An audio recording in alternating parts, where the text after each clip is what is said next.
optimistic, successful sisters. Y'all have any sisters in the house? Bold, optimistic, successful sisters. So, for the next couple of hours, I'm going to be talking to you, and I'm going to call you the boss ladies, okay? All right, so each lady that is here today, you will receive a Coca-Cola on behalf of the boss lady. Yay! All right?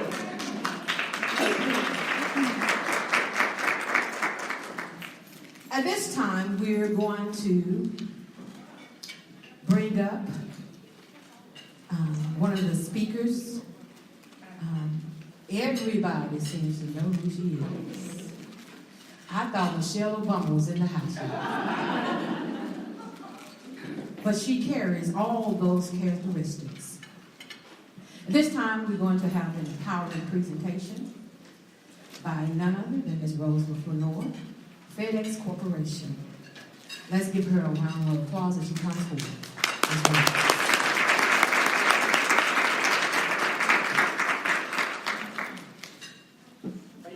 Yes, sir. Okay. Well, first of all, I'm excited about being here, and I have a tradition. I always like to start any comments with a story. So here's my story. It's called The Builder. Am I loud enough without this? Because it was going in and out. Can you hear me? If you can't hear me, then I'll grab it back again. But The Builder is a story about a gentleman who had been building houses for a number of years. And he woke up one day and he said, you know what? I enjoy my job. I think I want to do something else. I'm going to retire. Still need the money, but I'm going to look at some other options. So he went to his boss, the contractor, and said, I've enjoyed working for you all these years, but I'm about to retire. And his boss said, wait a minute, hate to see you go. You have the right to retire, but before you leave, Mr. Builder, do me a favor. Before you leave, please build me one more house. Build me one more house. The builder reluctantly agreed, but he said, you know what, I can do one more. So he started working on the house, and guess what? His heart wasn't in it. You ever had something your heart wasn't in it? Mm-hmm. He was just kind of tired, ready to go, but he started working on the house. He realized to get better materials and it was going to take a little bit extra time. He didn't want to take the extra time, so guess what he did? He decided to go ahead and get inferior materials. He was in a hurry to get through, so he did some shoddy workmanship. Not his best job. But guess what? He finished the house. He called his boss's contractor and said, once again, I've enjoyed working for you. I'm ready to go. And he gave him the keys to the house. He's turning away, and his boss called him back. He said, Mr. Builder, come back. He gave him back the keys. He said, thank you for your many years of service. The house you just built is magnificent to you. Woo! The house you just built is my retirement gift to you. How does the builder feel? How does the builder feel? You won't say it. How does the builder feel? Feel bad? Oh, yeah. Why do you feel bad? Because he didn't give his best. He didn't do his best. He didn't do his best. And the house he built is a house that he's living in. What a shock. What a shame. If only he had known he was building his own house, he would have built it better. Let me say that again. What a shock. What a shame. If only he had known he was building his own house, he would have built it better. I love telling that story to young people because I tell them every day, you are building the house. Yes. Not mom, not dad, not preacher, not teacher, not professor. And the reason your mom and dad are so hard on you sometimes is they don't want you back in their house. But think about the story. Think about the choices that we make every single day. Think about the quality of the work we do. Because guess what? It's the house that we live in. Good afternoon. Good afternoon.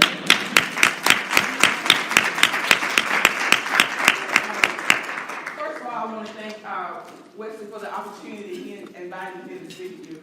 I get excited when I'm in a group of women because that supporting each other, mentoring each other, and helping each other is so important to our leadership skills and our success. And when I thought about the topic for today, the barriers that we face and how do we overcome those, I actually want to talk to you about something that happened years ago. Probably the best lesson I had as a college student that kind of drove me for how I changed my life and how I thought about leadership skills. You've heard every single thing I'm going to say today, but I want you to think about it in context of your life today and where you are in your job and your role. But more important, not where you are today, but the vision. Say vision. The vision for where you want to be. So I call these roles as 10 rules for exceeding excellence. 10 rules for exceeding excellence. And my number one is to set some goals for yourself. Set goals for yourself. And I'm going to tell you how I learned this, and the best lesson that I learned was somebody telling me I couldn't do something. You ever get it when you really don't care about it when somebody tells you you can't do it? You're really interested in it? I grew up in Clarksdale, Mississippi. And I decided when I graduated from high school that I was going to Ole Miss. I was majoring in journalism and communication. Ole Miss had the only accredited school in the state at that time in the program.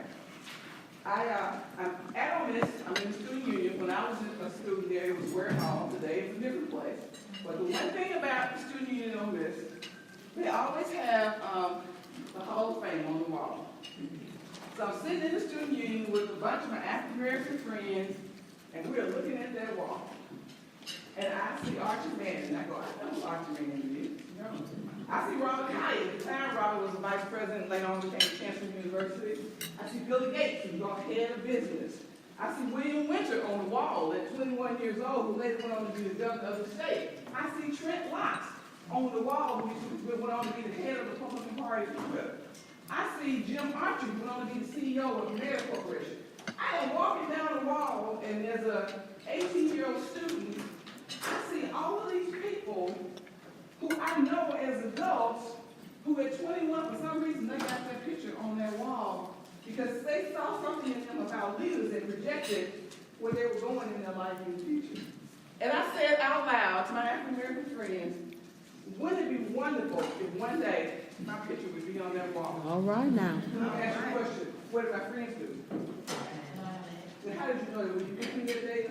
How do you know that? How do you know they didn't say, hey, Rose, so proud you said that long ago. What can we do to support you in reaching your goals? Not only they laugh, y'all, they laugh real loud. And then they said, Father, do you see anybody on that wall who looks like you?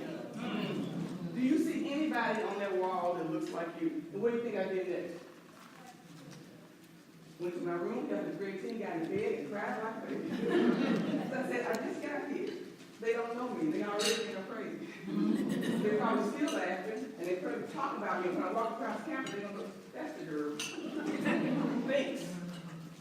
They're going to think I think I'm better than them. I was worried about it. You just named it. I went through all the fears that you have when you go to a new environment, and you're already scared. I didn't know if I was going to be successful there. But that even made it feel bad because I thought, I'm not going to fit in. What is wrong with me? What made me even say that out loud? And then, y'all, I finished crying. Got off bed, got on my knees, and I said a prayer. I said, God, help me. And I said to myself, why do we always talk ourselves out of that? When we go through these goals, we know what we want in life, and then someone says one thing, and we're done.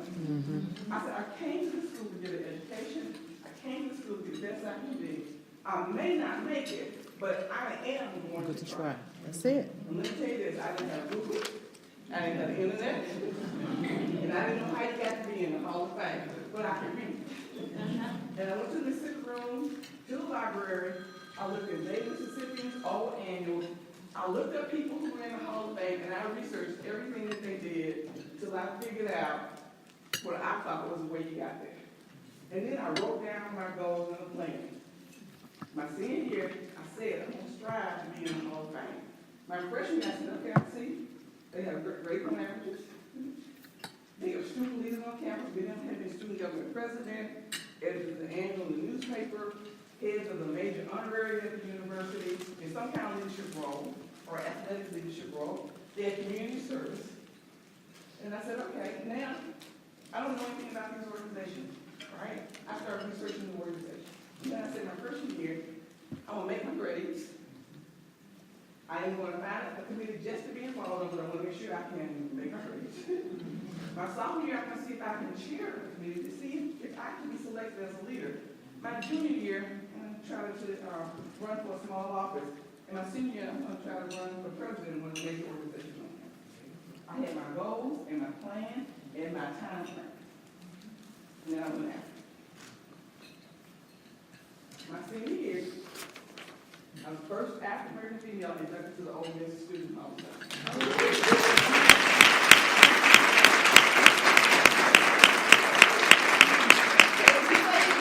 My given name is May Rose Jackson. And that's my Hall of Fame picture. Now, let me ask you a question. What if I didn't make the Hall of Fame? What's the worst that could happen? If you set a goal you don't make. What do you do when you set a goal you don't make? Give up. You set a goal. You have to keep trying. And let me just say, even if I didn't make it, I've had good grades. I've had leadership skills, organizations that I participated in. I would have had an amazing network of friends because of the fact that I got involved on campus. I would not have considered myself a failure if I had not made the whole thing. Now let me tell you something else. They said nobody is going to look like me. Now that's when I was on the road looks just like me. I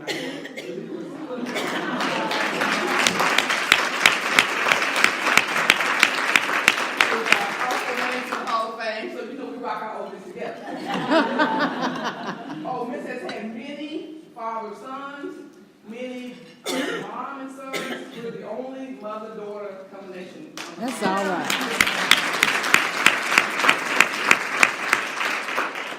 So I want you to think about, you can let life happen to you, or you can make it happen for you. That's it. It's a choice. In fact, they tell us every day, no one's going to manage your career but you. That's it. You may find some mentors or a sponsor, but you're going to have to set the goals. You're going to have to do the research to figure out what it takes and what are the requirements for that role that you want. And then you're going to have to develop a plan. If you already don't have that skill set to be where you need to be for that role, then you're going to have to find out what is missing and how you get there. Write it down. I can tell you there's one thing, there's magic, and not just think about it in your head, but putting it down on paper. And break it down. Sometimes you walk in and say, I'm going to be a manager, but you don't break it down. You just say, I'm going to be a manager. You're going to say you're going to be a manager by me. And what are you going to do each year to make sure you get there? I'm going to be a vice president. I want to be a teacher. I want my MBA. Figure out what you want, and then write those goals down. Track your progress. How are you doing towards those goals? And then sometimes we have to judge. Life happens to us. I mean, I had a mother who got sick, had to get off schedule because my mother was not forward, right? I mean, there are things that happen to us in life, and we take those detours. It's okay to take a detour, but what do? You bring it back. And quit quitting. It gets hard, what do you say? And I've been there before. I said, Lord, that's okay. I changed my mind. I really wanted that, but it's a little harder than I thought it was going to be. I changed my mind. Quit quitting. Get the support you need, because there are a lot of times I will tell you that I found the right people. I didn't know the answers. I didn't know what to do next. I didn't know how to get there, but I'll tell you, go to ask and keep asking. And sometimes I think I worry people so much that they answer my question, so I won't come back again. And that's okay as long as I get my question answered. And celebrate your milestones. If you have a goal, write it down. If you do not write it down, you don't have a goal, you have a what?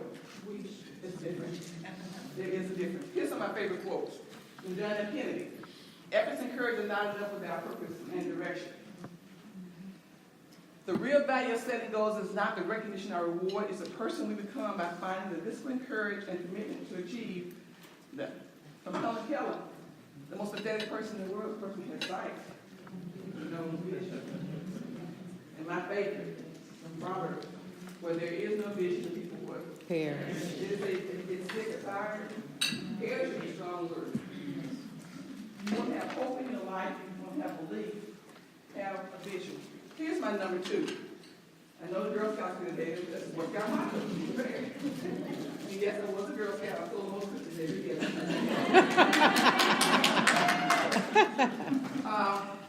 But anything you want, you can wish for, but what do you have to do? You gotta prepare. And that takes discipline. I tried putting the algebra book under my pillow and on which it did not work. I mostly for the theory, but it didn't help me at all. Learning that algebra. I had to get a tutor, I had to get help. You know what? I say all the time, my baby brother is actually the minister. So he is actually junior staff. He graduated valedictorian, and I graduated valedictorian. I studied, he did. It doesn't matter. Mine still said valedictorian. Doesn't matter how I got there, how hard I worked to get there, what I had to go through to get there. Mine said the same thing that his said, right? Three things. This is a FedEx concept. The three ways that we learn. Number one, you just keep not studying. Sometimes I do. I go find the right book. I go find whatever I need where I can figure this together. Here's the other one. I go find people who know more than I know. I'm really good at figuring that out. If I don't know the answer, when I took on my job at FedEx, they put me at a desk with college paper and left, and I never saw anybody again. And I said, I can sit here and fail, and they can say, Rose just didn't work out. Because that will happen. Or I can walk around till I find someone who knows something more than me, and get to help me learn this job. And that's what I did. Here's the other thing. Sometimes you gotta learn by doing. So think about that, the things that you want in those three steps. Studying, learning from others, and learning by doing. I will prepare, and one day my chance will come. Not when my chance comes, I'm gonna get ready real quick. If you know that there's something out there that you want, don't wait till they post it and then think, now I'm gonna go after it. Think about if it ever posts, why you're gonna be the very best candidate for the job, and they can't tell you no. Think about what you want to do and prepare. Oprah Winfrey, luck is a matter of preparation, meaning opportunity. However, remember, it was not raining when Noah built the ark. It was not raining when Noah built the ark. Here's my number three. I want to lose weight. I've determined that I deal with stress by eating and shopping, which is one of my good habits. And I have a goal. I read the book on what is healthy. We love to, lose each week on the health level. My husband bought me, because I told him it was too cold to walk outside, so he bought me treadmill and all that. I went and got some kale apples. So I have goals. I have them broken down. I'm prepared. I got kale. Well, guess what? I actually gained 10 pounds. I lost. So sooner or later, you can wish and have goals, and you can even prepare. But what you got to do? You got to. At a certain point, you got to pull the trigger and say, now is the time that I'm going to actually go after this dream. Will Rogers, even if you're on the right track, you'll run over. You just sit there. Henry Ford, you can't build a reputation on what you're going to do. From Proverbs 16:3, you need to work with the Lord and your plan to do that. Here's number 4, believe in yourself. If I had to say one thing I had to work on all the time, is to continue to think that I can do something. Even though I achieve something at the next goal, and then I try to talk myself out of it. I say I'm not good enough. I'm not from the right place, the right family, the right whatever. And all of a sudden, psychologically, you have a self-fulfilling prophecy. You fail because you talked yourself into failure. And there's one thing I can tell you to work on, is sometimes when nobody else believes in you, when the people you think sometimes even fail, tell you that you can't do something, you have to love them and go ahead. Believe in yourself. We don't just wake up and have confidence. Confidence comes from preparation. On to Ash. An important key to self-confidence is preparation. Complete physical and mental preparation has to do with what? Sometimes it doesn't come in. It comes with sacrifice and the discipline to get what you want. Here's one of my favorites. Marcus Thrasher used to be a TV anchor in Memphis. It's not what you are that will hold you back in life, but what you think you are not. If you control the enemy on the inside, the enemy on the outside can do you no harm. Eleanor Roosevelt, no one can make you feel inferior without your success. Proverbs 23:7. Was a man wicked in his heart? So is he. Here's my number 5. I didn't understand the importance of attitude until I got my first job at IBM out of college. I went to work in sales and marketing at IBM, Fortune company. IBM was probably one of the blue chip companies that's doing well, and I love the atmosphere, I love the culture, I love the people, and I was doing extremely well. And then all of a sudden, people went from mainframes to what? Minis and smaller. For the first time in the history of IBM, they never let off an employee that hit hard times. And they laid off employees. The first wave, I wasn't too concerned about it because I felt like I was working hard and I was a top performer. Second wave, I thought, based on my age, they're going to get me now. I asked my husband, it's not Mason, it was Goldsmith back then. I said, can you handle my Goldsmith bill for 6 months till I find another job? I'm sure I'm going to get this notice. I was actually preparing for it a little bit. Called my dad and prepped him just in case he had to help out. And then I didn't get selected to go. And I actually went and closed the door and told my boss, I love my job, so I'm not trying to stand there and go, why am I not in this group? And he said, Rose, your name was on the list. He said, but as the managers met, he said, Rose is going to work every day on time. She's done her work. She's smiled. She's not been able to water food. She's not been talking negative about the company. You can't lose an attitude. And I said, thank you very much for that.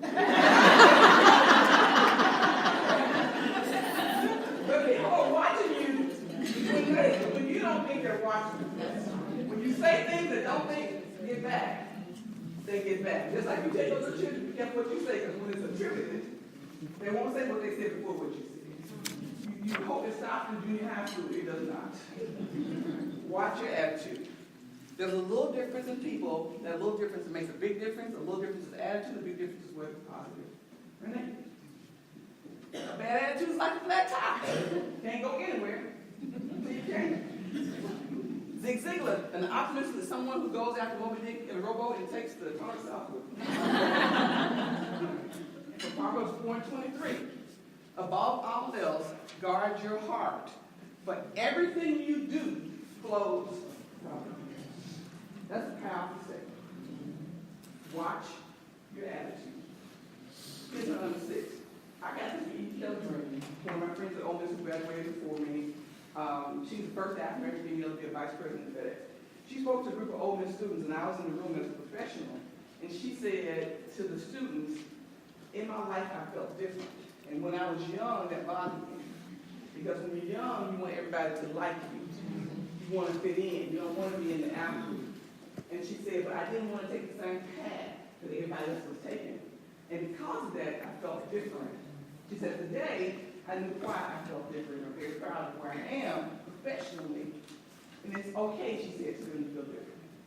That was actually probably more reassuring to me than for the young people she was talking to. Because there are oftentimes you wake up, and when everybody else would go to get class in high school, my friends would say, you want to go? I said, no, we're going back to pickle and some today. They would say, you know, Rose was 9 months ago. I'm like, oh, I'm going to class. But it made me feel bad because all my best friends were gone, right? And I would stay behind. I was tempted, but I didn't go. But I knew they were going to make fun of me because my choices were sometimes different than theirs. And when you're young, that is not, you know you're doing the right thing, but it's not always the best fit. Same thing happens when you're old about choices that you make sometimes. They're not in line with what everybody else wants to do. I always say this, and I say it to you now, I say it when I was that age, be in positive relationship and make good choices. I have more quotes in this one than any other area. 2 rows of birds in the woods, and I took the one that's true. Where I fit in when you were born to stand out, Dr. Seuss. If you're always trying to be normal, you'll never know how amazing you can be. Maya Angelou. Associate yourself with people of good quality, where it's better to be alone. It's better to be alone than to be in bad company. It comes to relationships too. Booker T. Washington. CC White don't think the devil no matter how far.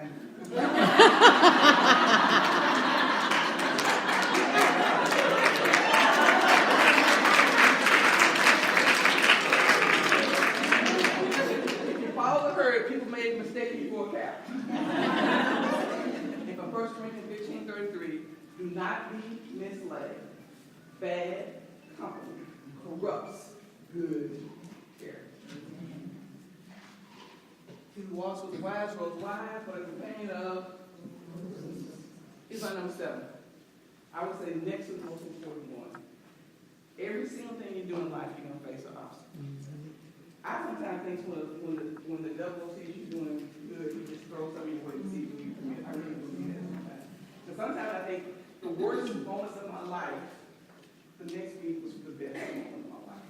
But the choice I made during the worst moment of my life impacted the best moment of my life.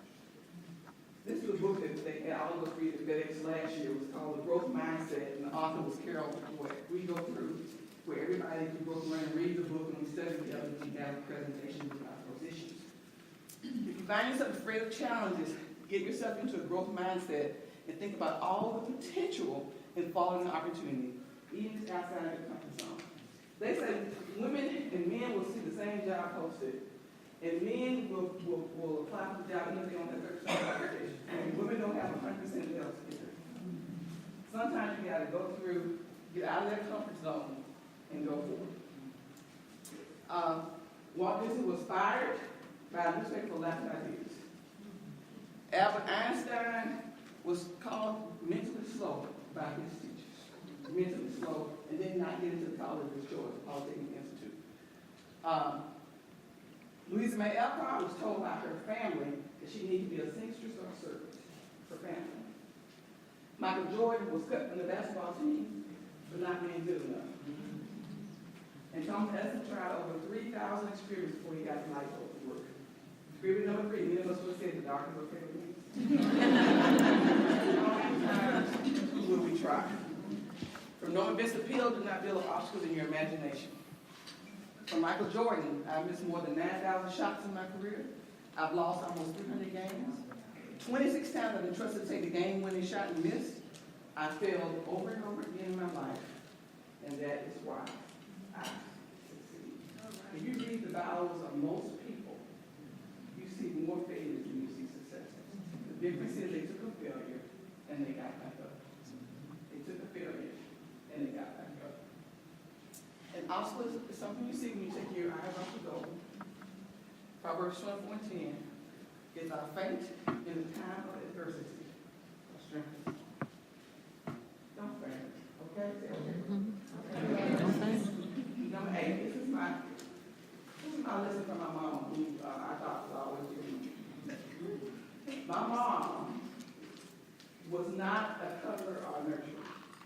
I knew she loved us. I know it was a 14. But she didn't cuddle. She didn't say, baby, it's going to be all right. And I came home and told about bad people. She would say, when you finish having a pity party, then come talk to me. I said, Mom, I'm supposed to listen to the pity party. And she said, no. She said, when you have a plan for how you're going to respond, then you come talk to me. Yeah, don't feel bad for me because my dad didn't get all of the everything. For me, he said, those bad people, he gave me $5. But, I never understood what was going on. And then I was an adult with a child of my own. My siblings and I were in Dallas, Texas at a Lockett family reunion, and my mom had agreed to be the speaker, which my mom doesn't. She's normally very quiet and will introvert. My dad is a talker, so I'm like my dad. But she agreed to be the speaker, and she tells the story of being 13 years old, and her mother going to the garden to get vegetables to cook dinner, and she's too long coming back. And my mom is a child that goes to look for her. Her mother has had a stroke. So she finds her mom. Her dad passes the next year. And she tells this story, which none of us have ever heard our entire life. And she tells about being originally from Mississippi and sent to Chicago to live with a half-brother who she didn't know well. My grandfather had married once, the first wife passed, and then he married my mom. So my siblings and I, we look at each other, and that would say, this explains almost everything we have not understood about her our entire life. And that of not giving to us so we can take care of ourselves is because that's exactly what she had happened to her. Well, let me tell you about my mom. she finished school, and you saw that name, Mamie Rose. Mamie Higgins was a professor at Jackson State College. And when Mamie Higgins was the one who went out to school to observe student teachers. When my mom was a student, she thought, Martha is smart. She started to look at my mom when it was time to go to college because she wanted her to come to Jackson State. Found out my mom was in Chicago. She with my mom's sister who stayed back in Mississippi, arranged for her to come back. My mom, even though she was going through all this, has maintained top grades. So Ms. Higgins was able to get a partial scholarship to Jackson State.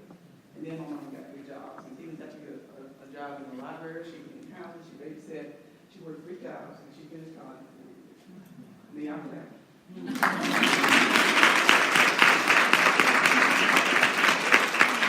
College in 4 years, valedictorian and crowned Miss Jackson State College.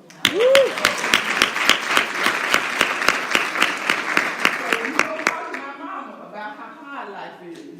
She ain't been. She ain't been. And she would always say, no excuses. Every time we would tell her why we couldn't do something, she would say, no excuses. I later learned to appreciate that because I got 2 sides to me. One of them that if you throw me down and stomp on me, I can get up, and that's because of my mom. You know, and I appreciate the other side of that nurturing from my father. I think together, it made me who I am today. So that's Myrtle Lockett Jackson. Miss Jackson.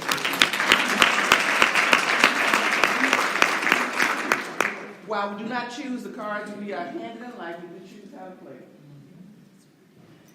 You encounter many defeats, but you must never be defeated. Please remember that your difficulties don't define you. They simply strengthen your ability to overcome. Focus on what you can control, not on what you can't. My number 9 is just innate. I think from a child, from my grandparents, from my mom, from my dad, I have never seen them not serve our community. My dad, when we would get lost in the grass from playing football, would be mowing the lawn of every widow woman in our neighborhood. He got on Saturday morning, that's what he did. I knew my grandparents, serving people and helping people, and everything I saw is that you have to do that. Be a servant leader, be willing to help others as others have helped you.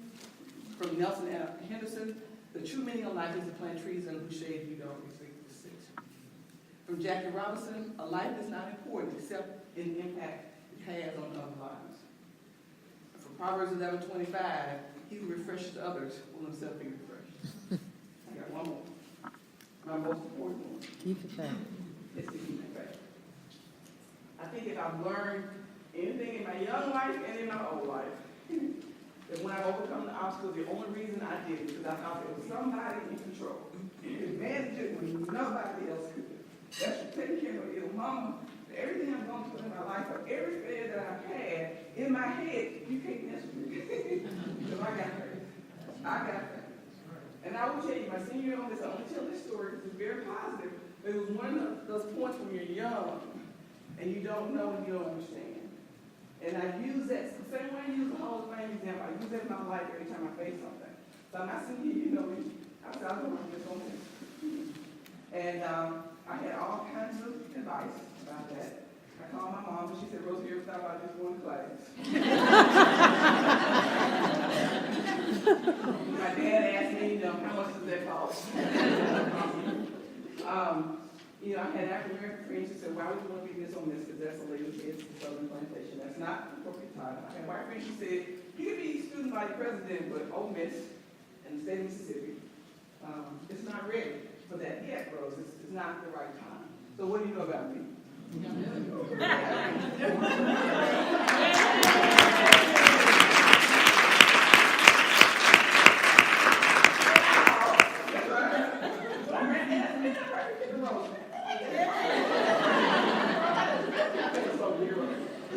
And I would say, at 21, I was away from home, and it was tough for me because I think for me, things that were written on posters, some of the calls that I got, were very much racial slurs.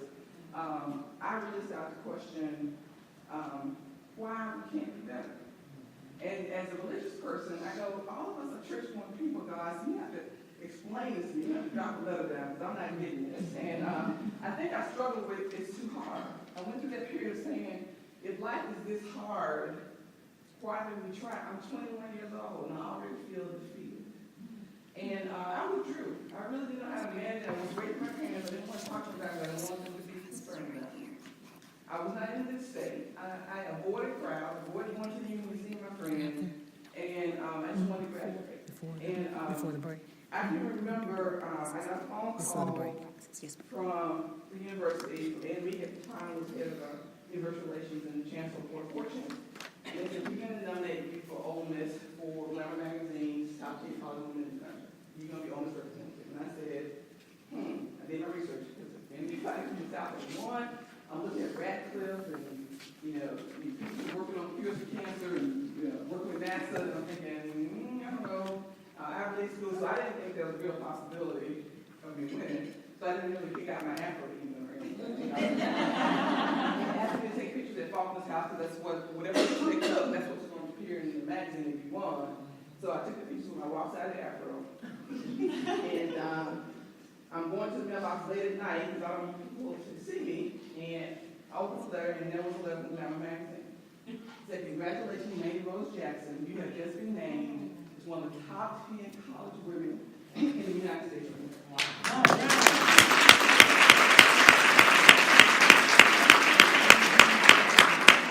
And then I'm ready to get dressed. And I remember getting dressed up, getting that afro right, and going to the computer so I could see me. And then I remember then Mississippi asked the question, you just lost a very difficult Miss Ole Miss election. What do you feel about now being named as one of the top 10? And I said, and I quote, recently people say that I can represent Ole Miss to the state and Ole Miss to our alumni. I said, but today, by the grace of God, I represent Ole Miss to the nation. And that end quote, thank God. Oh, yeah.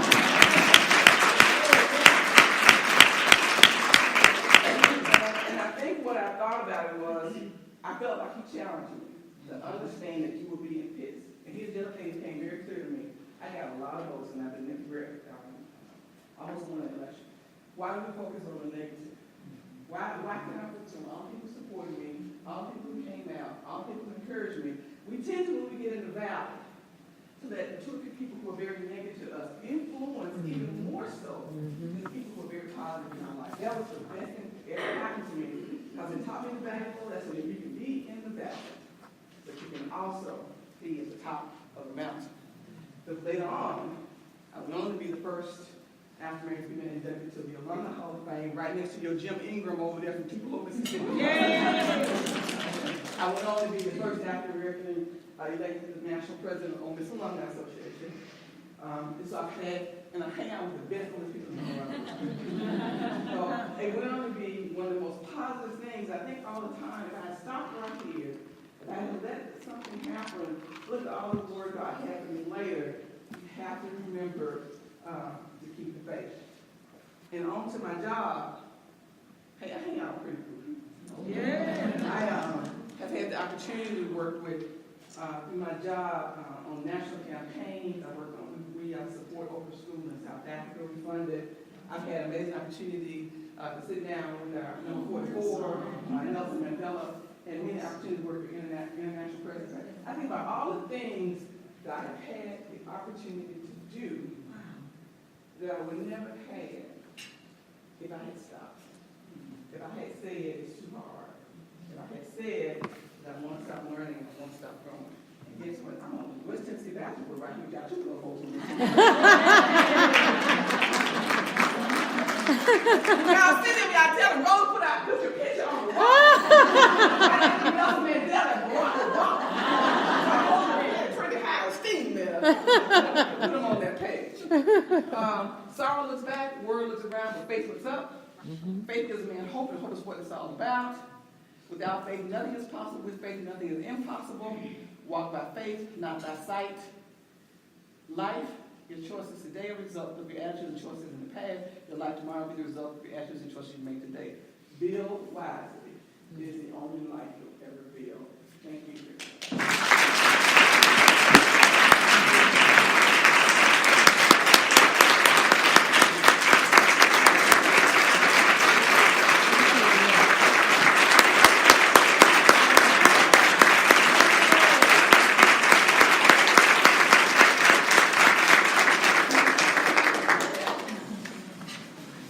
what a wonderful, empowering presentation that she's done today. And I look at you and I'm even more proud of you today because you're from the Delta, Mississippi. And we congratulate you. We salute you today as women. We're so very proud of you. Just hearing your story, your testimony from whence you come.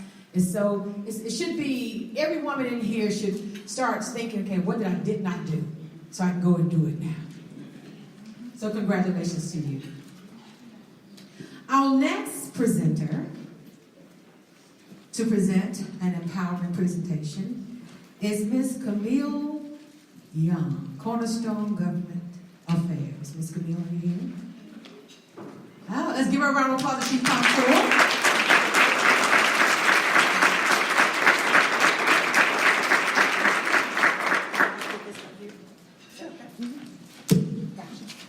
Good afternoon, ladies. Good afternoon. Okay, now, Miss Rose got us better than that. Good afternoon, ladies. Good afternoon. I am excited to be here with you today. It is always a pleasure for me, first of all, to come home. I am from Shannon, Mississippi, great Mississippi. So it's always an honor for me to come home and be with my mom and my sister and just be with family. My aunt sitting next to me as well.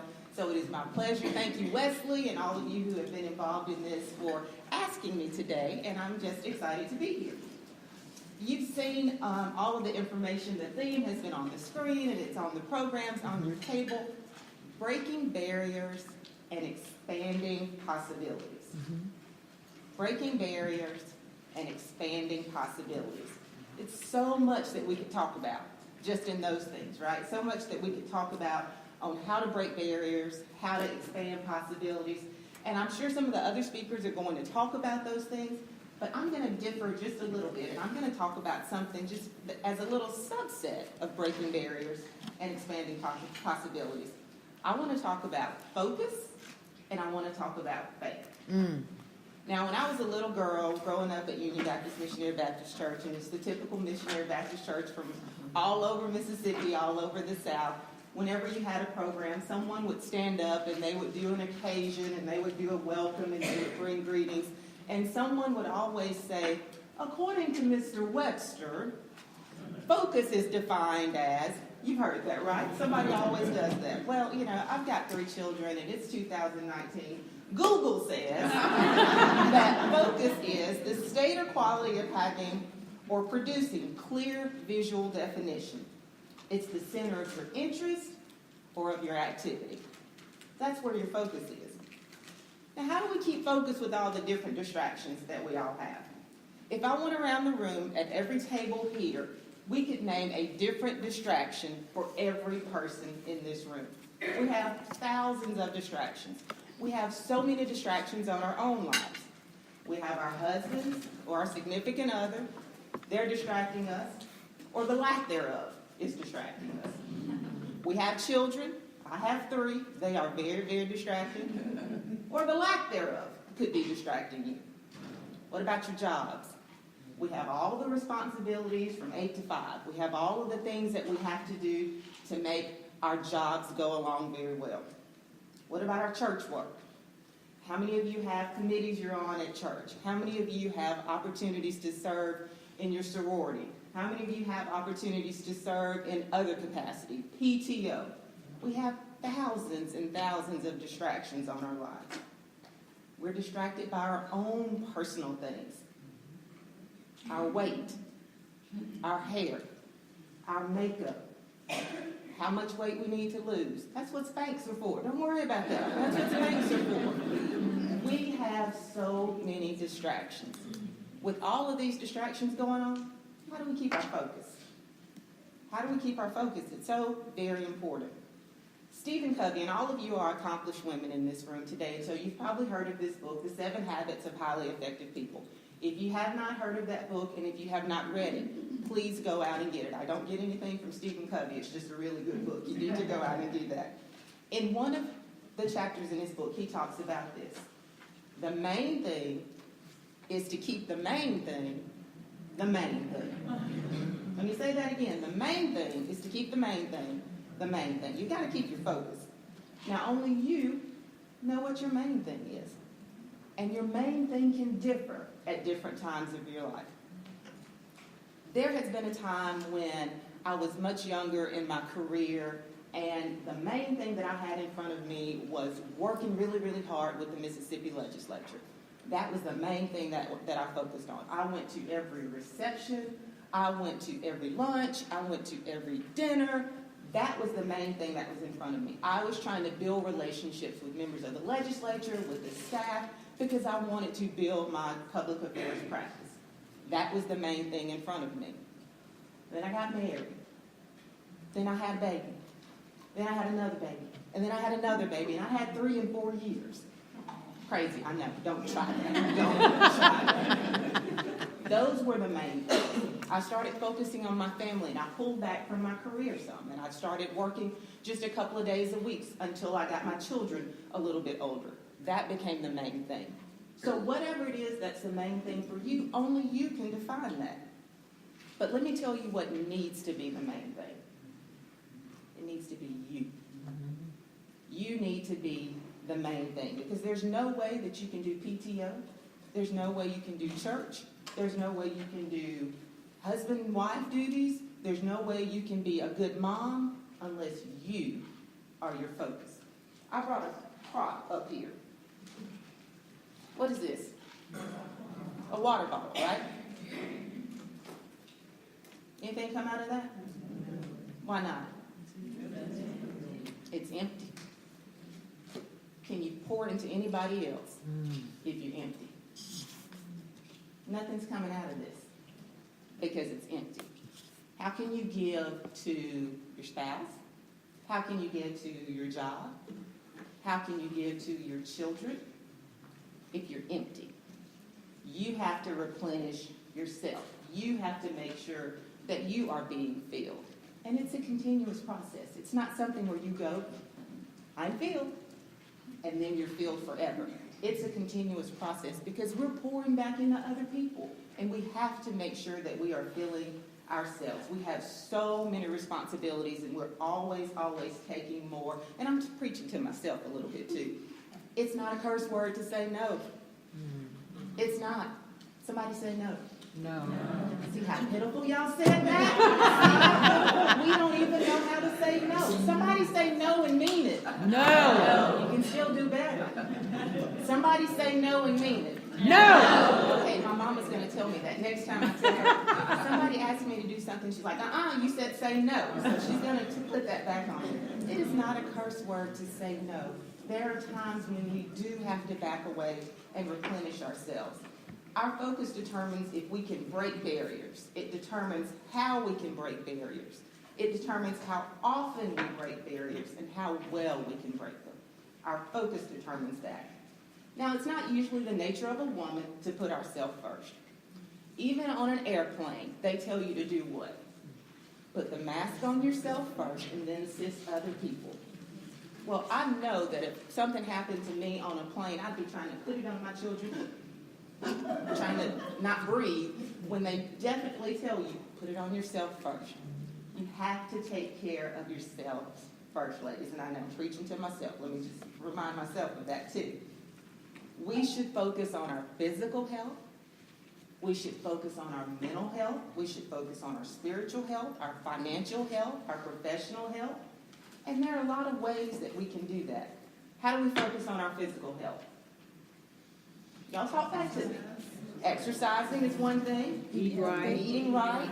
Resting. Something that I know I don't do enough of. Sleeping. There are a lot of things that we can do to focus on our physical health. That's very important.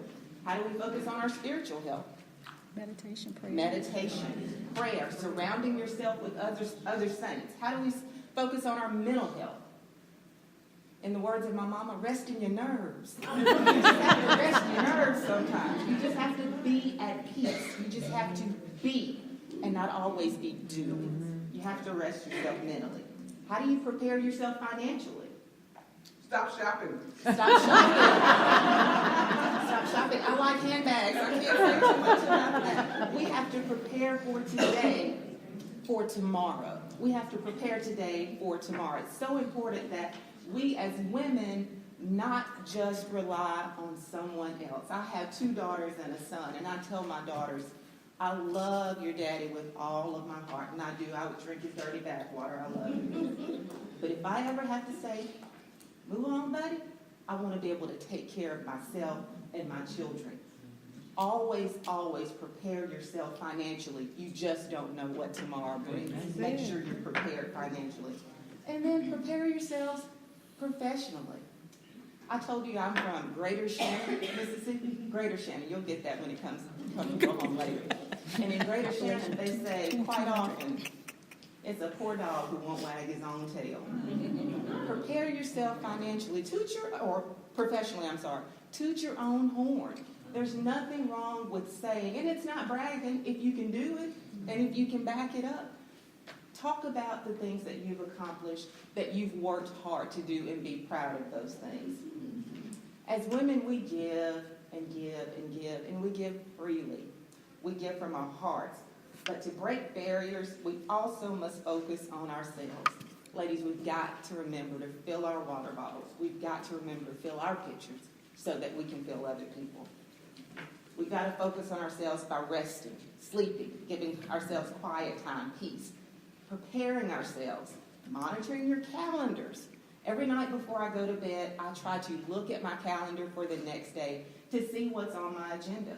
That way, if I can do something at night, when I get up the next morning, I'm not quite as rushed, mentally or physically. Preparation is a key. And then we remember, you have to replenish yourself. You heard me say that I have 3 children. Right now, they are 16, 17, and 19. And that is a great age now. But an even greater age was 5, 6, and 8. They could all feed themselves. They could all bathe themselves. They could all put themselves in their seats and put on their seat belts. But I had to get to that point. And physically, just physically, the job of taking care of 3 small children was tough. And I've got a great husband. He can do everything I can do except the girl's hair. And if you saw him, he's bald-headed, you'd understand. And those of you who know Keith, don't tell him I said that. But just the physical job of taking care of 3 children was exhausting. And there were times when I just had to say, I've got to take care of myself. One year for Mother's Day, maybe about, I guess around April, my husband started asking, what do you want for Mother's Day? What do you want for Mother's Day? And he is great about giving me gift cards to a restaurant or a store, or I'm a big Target fan. You know, he was great about that. And I said, you know what, I don't want anything. I just want 3 hours. And he was like, is that a store I don't know about? What is 3 hours? I want you to take these children. I want you to leave for 3 hours. So on Mother's Day that year, I got 3 hours. He loaded up all the children. I don't know where they went. I don't care. They left the house for 3 hours. I stretched out on my couch, and I did not move until they came back. And then all of a sudden, I felt 3 little sets of eyes peering at me. And, you know, all of a sudden you go, like that. Moms, you know what it's like when little children all of a sudden at your bed level start looking at you. I got 3 hours. But that was an effort to replenish myself. That's so very important, that you focus on yourself. And something else, ladies, that we need to stop doing, we've got to stop comparing. Comparison is the thief of joy. Theodore Roosevelt said that. There's always going to be someone taller, shorter, smarter, slimmer, maybe even without Spanx. I mean, there's always going to be someone who is more. There's always going to be someone who's more. Don't worry about what's on Facebook. Don't worry about what's on Twitter and all the Instagrams and Finstagrams and all the other stuff that my children say that I just can't keep up with. That stuff is scripted. I know I only put on Facebook what I want y'all to see. When I've had a bad day, I don't put that on Facebook. When my son is getting on my last nerve because I walked in his room and he had 23 empty water bottles in his room, I don't take a picture of that and put that on Facebook. I put on Facebook when he's been named a presidential scholar at Samford University. He's not going to Samford, I'm sorry. That's my point is, I put on there what I want you to see. Right. Everybody does that. That's scripted. Don't be jealous of what people are putting on Facebook because a lot of times it's not even true. Comparison is the thief of joy. Don't let it steal your joy. Man. My mom, and you've heard me talking about your mom. Let me raise your hands for those of you who don't know my mom. She has some great sayings, and we must have had the same mom. Miss Rose. She is not the coddler. She's like, girl, you better get it together. But she has a saying, people will always talk about you. You just give them something good to talk about. Stop comparing yourselves. Let me move on to faith. Now, I'm a born-again believer in Jesus Christ, and I'm proud of that, and I am grateful for that, and I'm grateful for the opportunity that he has given me to have eternal life with him. But I also have faith in Camille. He's giving me that knowledge and that foundation. It's important that I believe in Camille. It's important that I have the confidence in myself. Sometimes I have to encourage myself. Before I go in boardrooms and before I go in meetings where I'm the only woman, the only person of color, or people who look just like me, it doesn't matter. Sometimes I have to speak to myself and encourage myself. I have to have faith in Camille, and it's so important that you have faith in yourself as well. Are you a strong woman? Yes. Yes. Strong woman? Are you a hard worker? Yes. Are you giving? Yes. Can you break barriers? Yes. I hear 2 or 3. Yes. I hear 2 or 3. Yes. Are you a strong woman? Yes. Are you giving? Yes. Are you a hard worker? Yes. And can you break barriers? Yes. You can. Yes. You have to have faith in yourself. One of my favorite scriptures is Philippians 4:13. I can do all things through Christ who strengthens me. I have this faith in myself because I try to focus on the right things. I try to be one who teaches one. It's so important that we aid and assist each other. I am a proud Mississippi State University alumnus, and typically on Friday I wear maroon. There's some people in here because we have maroon Friday. Today I have on green because I knew I wanted to talk a little bit about my sorority, Alpha Kappa Alpha Sorority Incorporated. A lot of members here. But there are some words in our hymn. We help each other, for we know there's no other, like our sisterhood. But you don't just have to be an AKA to help people. That's right. You don't have to be an AKA to assist someone, to lend a helping hand, to straighten someone else's crown. We can be sisterly. We can help each other without tearing each other down. And we as women are the worst about doing that. We can focus and have faith in each other. That's very, very important. Every year, my family, my immediate family, my husband and our 3 children, we pick a word and a scripture to focus on for the year. And it's been different things throughout the years. I've had joyful, I've had peaceful. One child had masterpiece, somebody had strength, somebody had willing. I mean, we had different words and scriptures that we focus on throughout the year. We print those out and we put them on mirrors, and I make little wallet-sized things to keep in purses, and just wherever we go, I try to have some reminder of those things for us throughout the year. And this year, for 2019, my word is generosity. And my scripture is Philippians 2:4. Let each of you look not only to his own interests, but also to the interests of others. We can help other people. We can help other women, and we can help each other grow. We can help each other break barriers. We can help each other expand our possibilities. I have faith in myself, but I also have faith in you. Boldly walk into the company of people that you may not think you belong there, but you do. You can be, and you can do. When you get off track, and trust me, you will. I do, and you do. Just get back on track. Get back to your focus. We all lose our focus, and we all lose our faith. We all have hard times. We all have things that happen to us that maybe we hadn't planned. But in the 23rd Psalm, it says, yea, though I walk through the valley, It doesn't say, yea, do I walk around in the valley. It doesn't say I stay in the valley. It says I walk through the valley.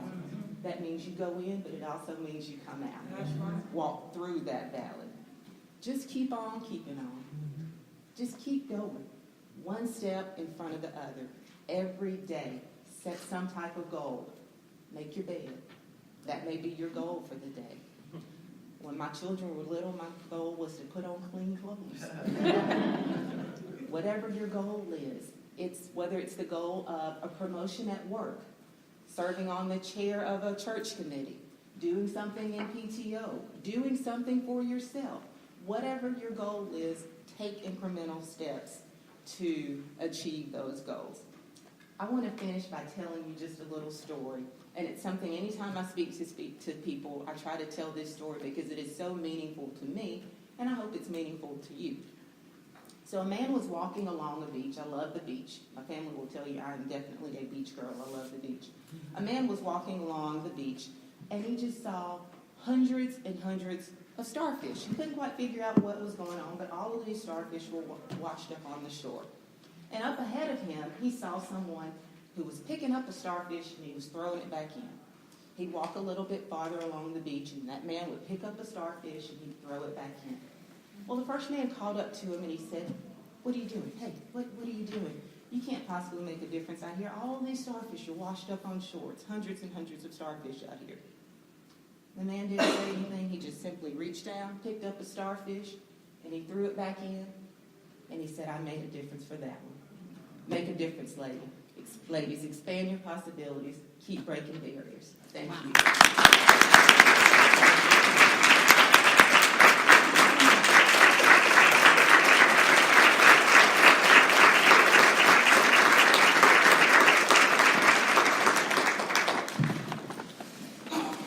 Breaking barriers and expanding possibilities. I think our first session has been educational. It has also been empowering. So this time we're going to slow things down a little bit. We're going to do door prizes.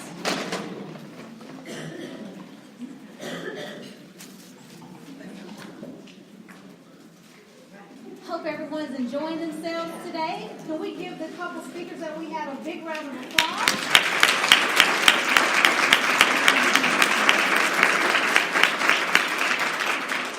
Those topics were ones that actually convicted me, and if you are around people and you never feel conviction, you need to change your atmosphere. Amen. Thank you, ladies. I cannot wait to see what we have moving forward. But we want to thank everybody that is here, and we want to do that by giving away some door prizes. Miss Pam, will you assist me with this? I'm going to let her draw out 5 names and see who our lucky winners are.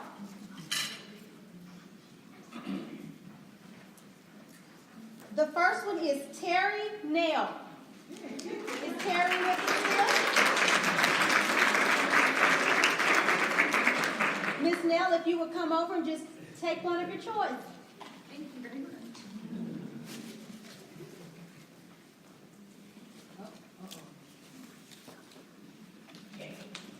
Thank you, Terry. The next one is Anna Eccles.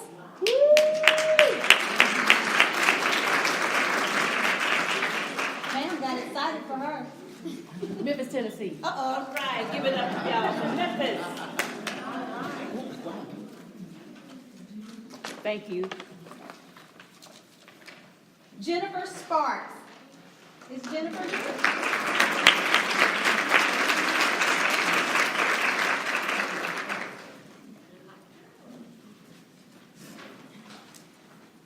Charlotte Pratt.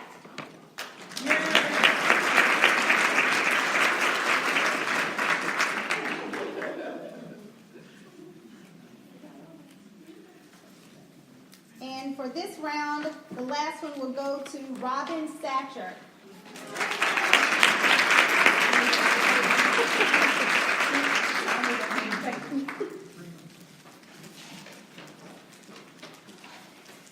And this time, ladies, we're going to take a 20-minute, is that right? We're going to do a networking break, okay? We'll be back at 2:05. 2:05? We'll be back at 2:05. Take a break. Let's network with each other. I'm sorry, ladies. I had some I got put in there because I forgot that I had Do y'all have enough gifts? Oh, yeah, we got gifts.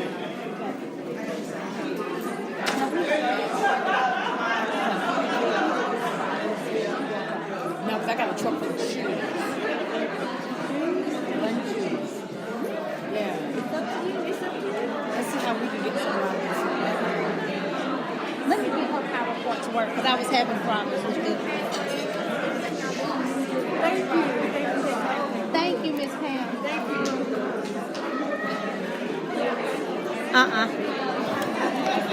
Okay, I'm just trying to see how to turn this thing back on.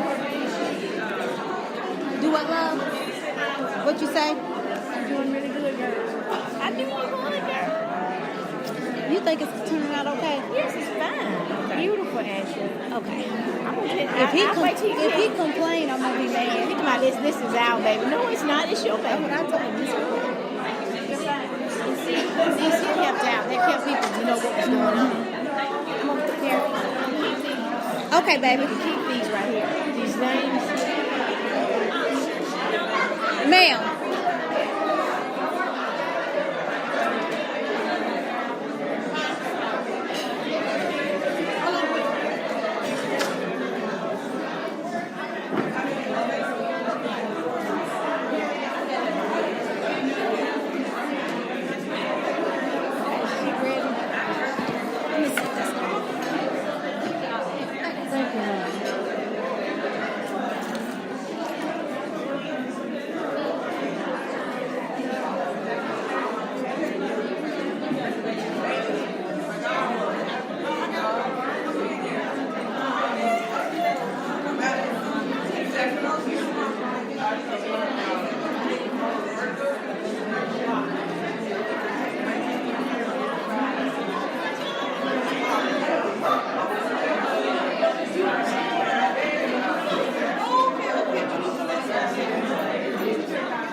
I know it ain't gonna be with you. Yeah, that's for tomorrow night, yeah. What I had that poster. I'm gonna put I'll write them down for you. It's first one.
I like simple.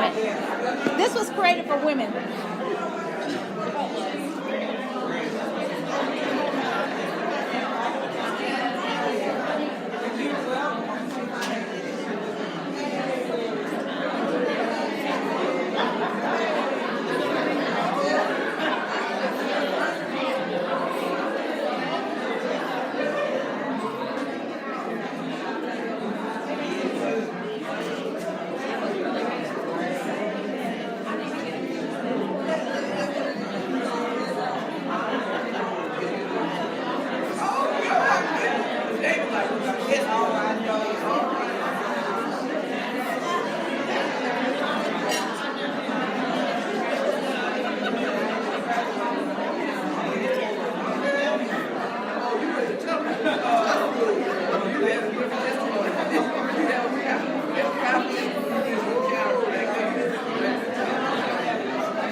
I love the bling, baby. I see the nails and everything. I do shoot. Yeah, I bling everything. My truck bling, everything. I saw your picture in the magazine, although they didn't give us one. You know, they gave just the percentage. Oh, I'll find you one. Okay. Y'all staying for the thing tomorrow? Oh, yes, ma'am. We're going to be here until Sunday morning. Okay, where y'all having dinner tonight? What hotel y'all in? There's 4 of us, and we're in 3 different hotels. Who over here? Willie's over there. Okay, I'm Willie. Woman over here. Willie. Willie. Miss Jones. We both in the same hotel. We need to meet up tonight for cocktails. We both in the same hotel. Yeah. I'm in 112. Oh, okay. So we're meeting tonight? Yeah, let's meet. Okay, what time? I gotta see, they had happy hour last night. I'm gonna see if they're gonna have it tonight. We can Okay. meet up at the happy hour. All right, that'd be good. Where are you? Oh, okay. I think it's something like on some meeting. Yeah, so maybe we get some drink and come back for drinks. Get some meat and then come back. Now, can I have a couple of coats? Huh? Are you the boss lady? Can I have a couple of coats? Coats. Uh-huh.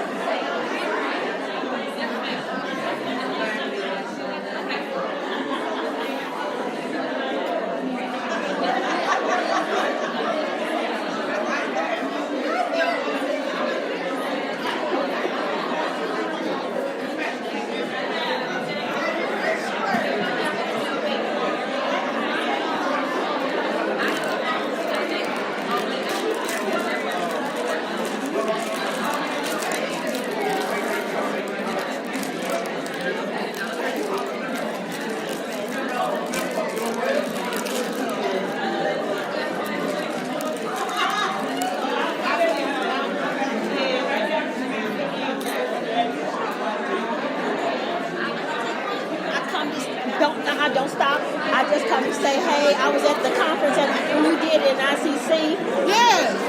Enjoyed it, and I still have this. My daughter said, when you gonna open it? I said, nobody better open this coat. I said, you got coats in the refrigerator. I said, you better not open this coat. they just itching to open it. He said, why would you open this if you got open? I said, leave my boss let the coat. So now she see two, she really gonna. Oh Lord. Look, I'll give her one, she might be okay. Do that. Miss Pam, would you do me a favor? When you come back, we want to thank our corporate sponsors for the Women's Country Coffee. And that's their names right there. You can just pick that up and take it with you.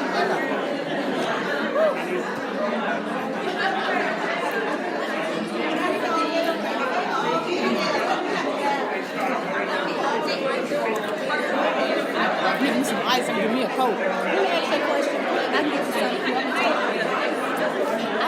We had this actually set up for the panels. Do you think this is still a good spot for the panels? Mm-hmm, so they can Get a listen couple to chairs. everybody. That's what I was thinking. Let me get a couple of chairs.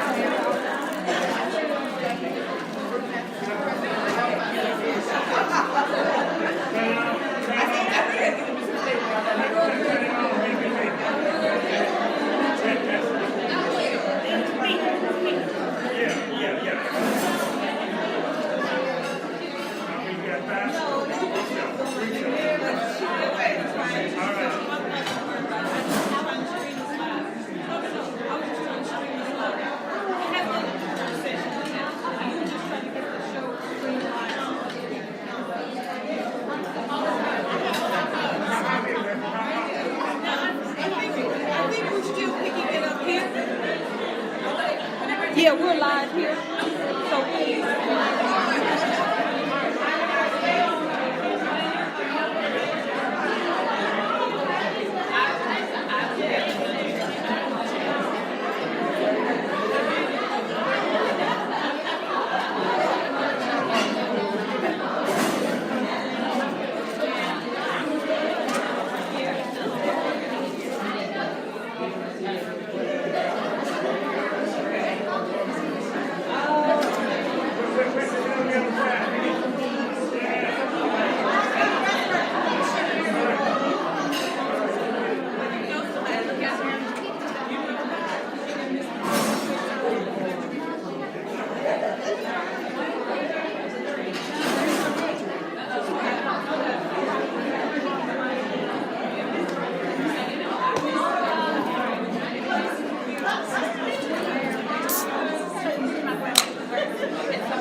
Get out of here.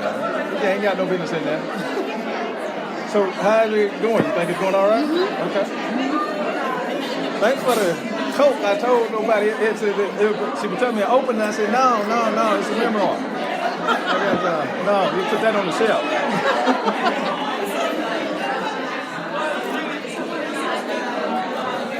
Let me introduce myself.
come back, I'm gonna give her something. I'm gonna ask her a question about the two first speakers. Okay, you gonna give out yours? Okay.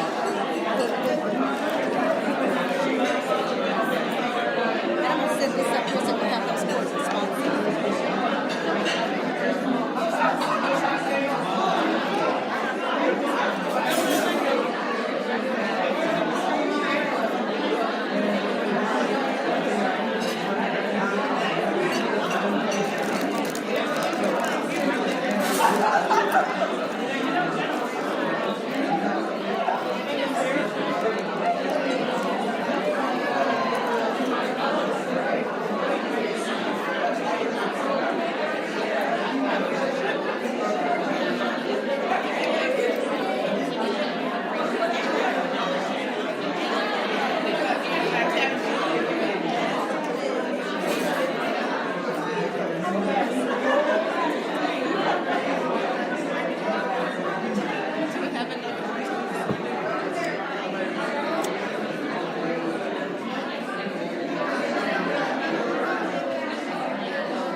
The sponsors are up there.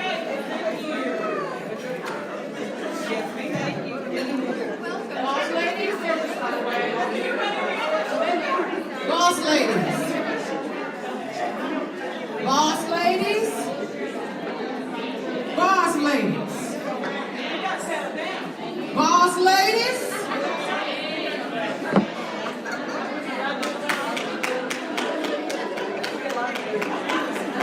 Can I have your attention, please?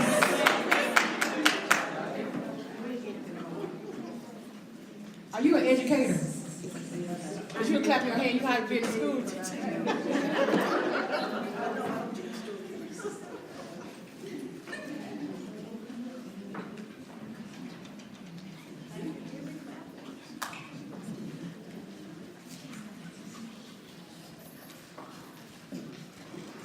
Boss ladies, give yourself a round of applause.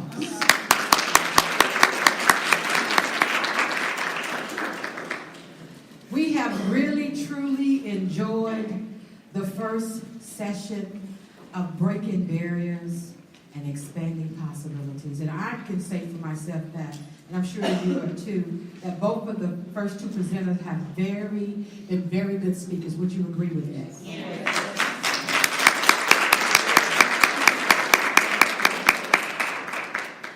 Let me ask a question. How many of you ladies here wear a size 8 shoe? If you wear a size 8 shoe, stand up. Okay. So I'm going to ask a question.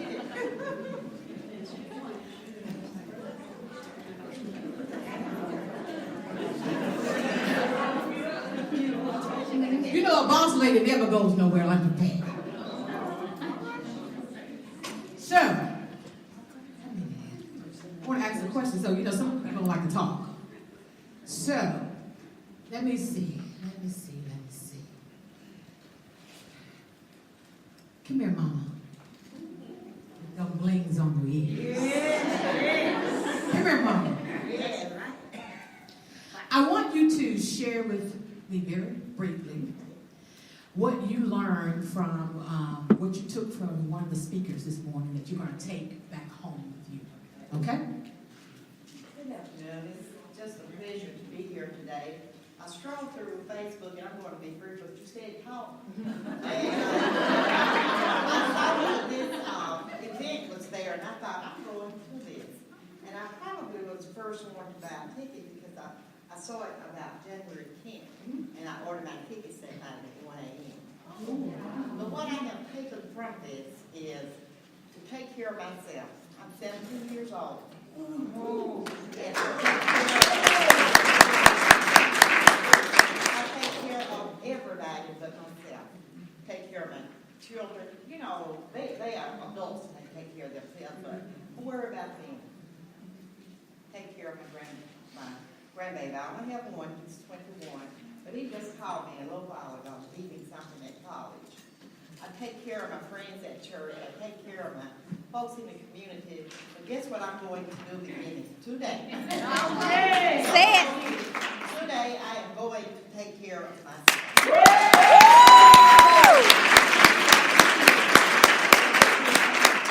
To be here, I see all you Ole Miss and Mississippi State fans. I'll give you a little story that I have in this road.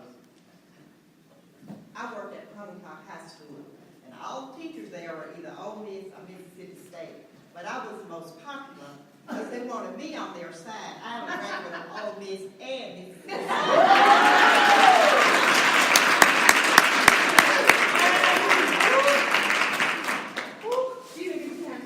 Yes, I'm taking care of myself.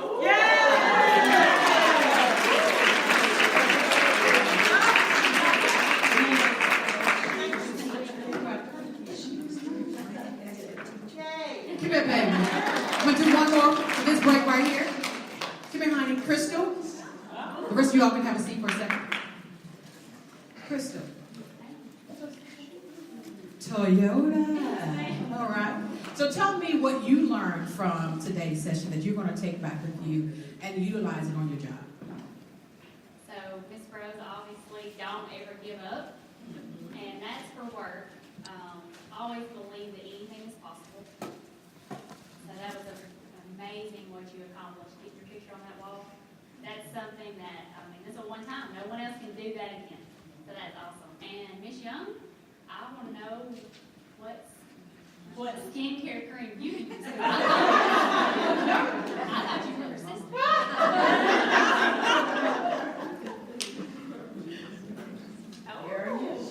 And my next goal is to not let my daughter steal these from me. Okay.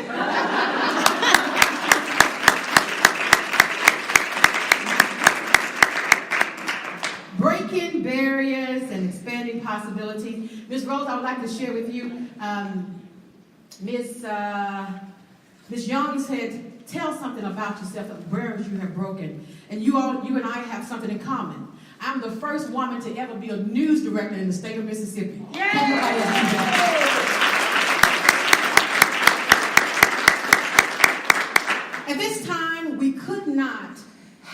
such a wonderful event if we could not have these wonderful sponsors on today. Let's salute and thank Toyota, Mississippi as a sponsor. Let's salute Caterpillar as a sponsor. Let's salute Renaissance Bank as a sponsor. And let's salute TVA as a sponsor. Let's do all the sponsors that are on the Our next empowering presentation, I hope I say your last name correctly. I'm just going to say Miss Tracy with Women's Foundation of Mississippi. Let's give her a round of applause. She comes forward to do her presentation.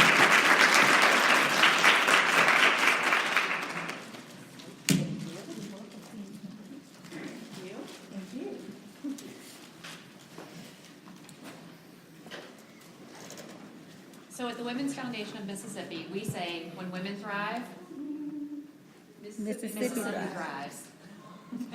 And when I look at that, I always like to think that there's actually an equal sign in there. Women thrive equals Mississippi thriving. So I'm going to talk a little bit about Women Thriving today, and I'm also going to talk to you a little bit about the organization I represent, some thoughts I have about Women Thriving, and some personal stories and insights I've learned along the way.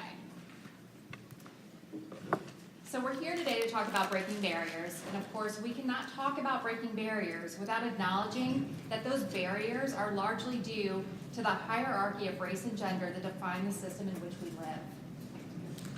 And while we are talking about women today, none of us can be defined by just our gender. We are also defined by our race, our socioeconomic status, the way we look, where we went to school, the work that we do, if we have a disability, or if we are young or old.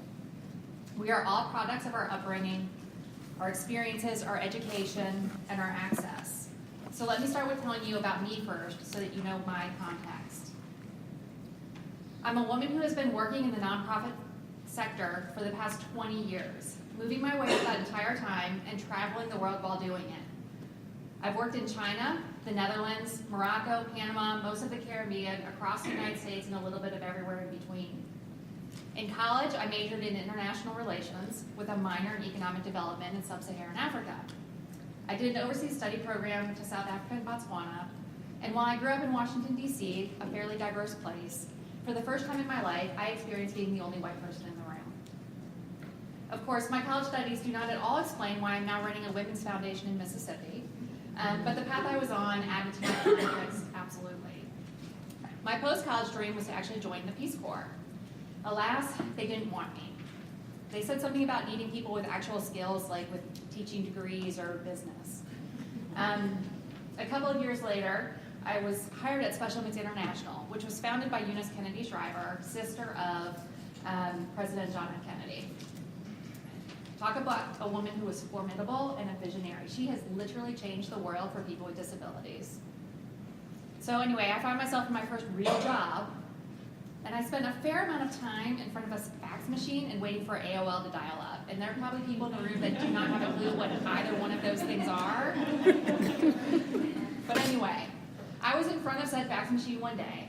I was hoping it was going to connect in Brazil, and worrying about, if it didn't, whether or not the combination of my high school French and Spanish would be enough to get me through, asking the folks there who speak Portuguese if they could turn on the fax machine, please.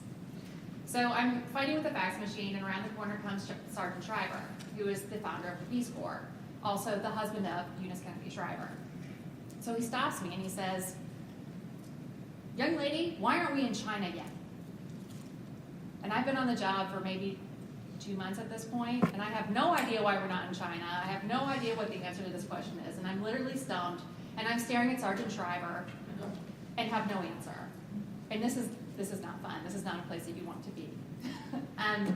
About a year later, I was in a meeting, and I made some kind of offhand remark about wanting to join the Peace Corps. And long story short, offers were made to pull strings and such things, and I actually ended up declining and saying, I think I'm actually on the path I'm supposed to be on now. We actually made it to China. I went to Shanghai in 2007 for the organization's largest event that they ever hold. I serve on 2 nonprofit boards. I'm also a dog owner and a rescue volunteer. I'm a wife, though belatedly. I'm married in my 40s, and the fact that I kept my own last name is a bit of a surprise to many people still. I'm a swimmer. I read books. I'm an introvert, but I can fake being an extrovert when I need to be. It's something I've learned along the way. My grandmother went to college in the 50s to get her master's degree at Michigan State University, and she ended up being the first female principal of a school in Grand Rapids, Michigan.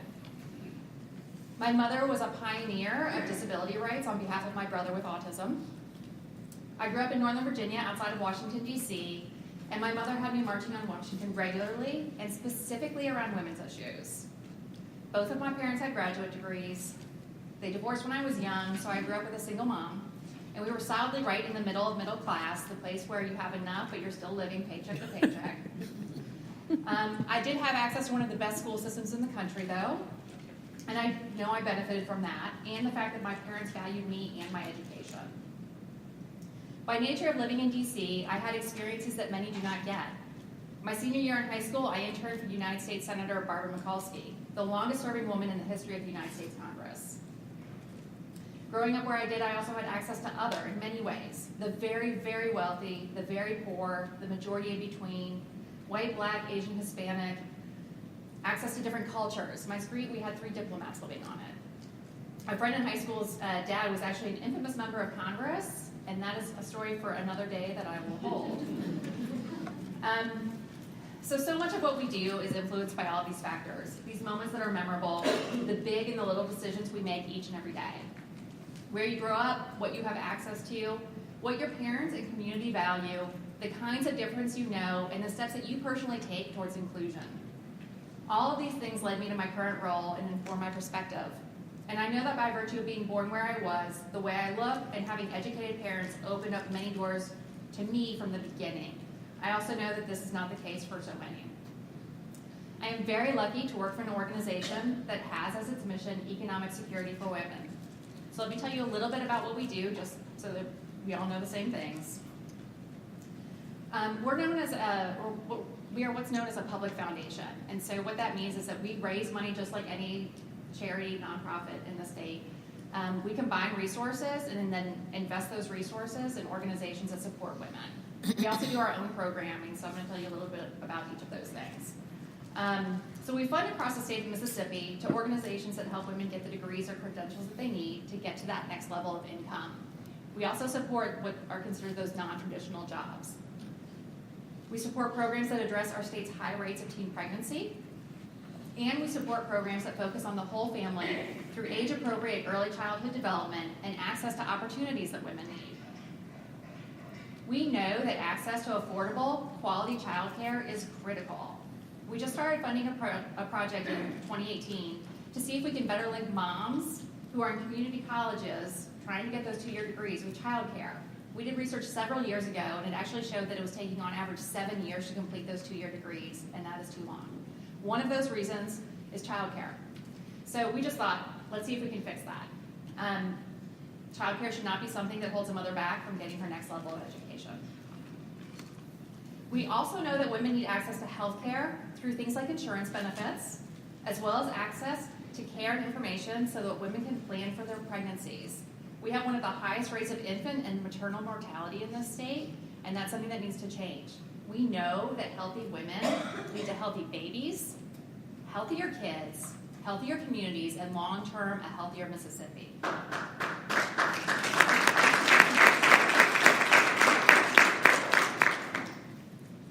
So we did research a few years ago. It's titled Women's Access to Quality Jobs. It is a 93-page report. You're welcome to dig through it if you would like to. It's on our website, but I'm going to give you some of the highlights from it. So for women to thrive in Mississippi, they need access to jobs that offer a livable wage. That one is obvious. But they also need access to health benefits, retirement benefits, full-time year-round work, and paid time off. Many of you in this room work for companies or are part of companies that offer all of these things. There are many that still do not, and we all need to be able to fight for that on behalf of each other. Pay equity is crucial. This is what the pay gap looks like in real numbers here in Mississippi. This is from 2016. For every dollar that a white man makes, a white woman earns 22.2% less. A black woman earns 43.5% less. A Hispanic woman earns 45.8% less. We also learned that 75% of children living in poverty in Mississippi are being raised in a household headed by a woman. That breaks down this way. About a third of households are headed by single moms, and then more than 1/2 of households with children have a mom who is the breadwinner. What this means is that just closing the wage gap between men and women in similar jobs would cut the poverty rate in this state in half. Half. I had the opportunity at the beginning of this week to talk to a state legislator who's a man and who has been a proponent of getting an equal pay bill through the state legislature. And I asked him, he's been working on it actually for a couple of years now. Many people have been working on this for many years, but it was interesting to me that we had a man who was working on this. And I said, so tell me more. I said, what needs to happen to get this done? And he said, we need more women to show up. And that was actually a huge surprise to me. It's food for thought. So we actually also offer a variety of community engagement and education opportunities. I'm particularly interested in making sure those programs are focused on women having a voice at the table. Last year we launched a program called She's on Board. It's a one-day training session for women who are interested in board leadership roles. Last year we had 125 women attend. We just opened up registration for our June 2019 session, and we already have 25 women signed up. What that tells me is that there is clearly an appetite for these kinds of programs. And I think this is such an interesting thing about women, and I think we've heard this before for previous speakers. We want to go and get that skill and learn what the thing is and be perfect at it and know exactly what we're doing, and men just walk into the boardroom. We have a luncheon coming up on May 7th in Jackson. It's called Thrive at Work, to talk about positive workplace policies, things that are good for both the employer and the employee.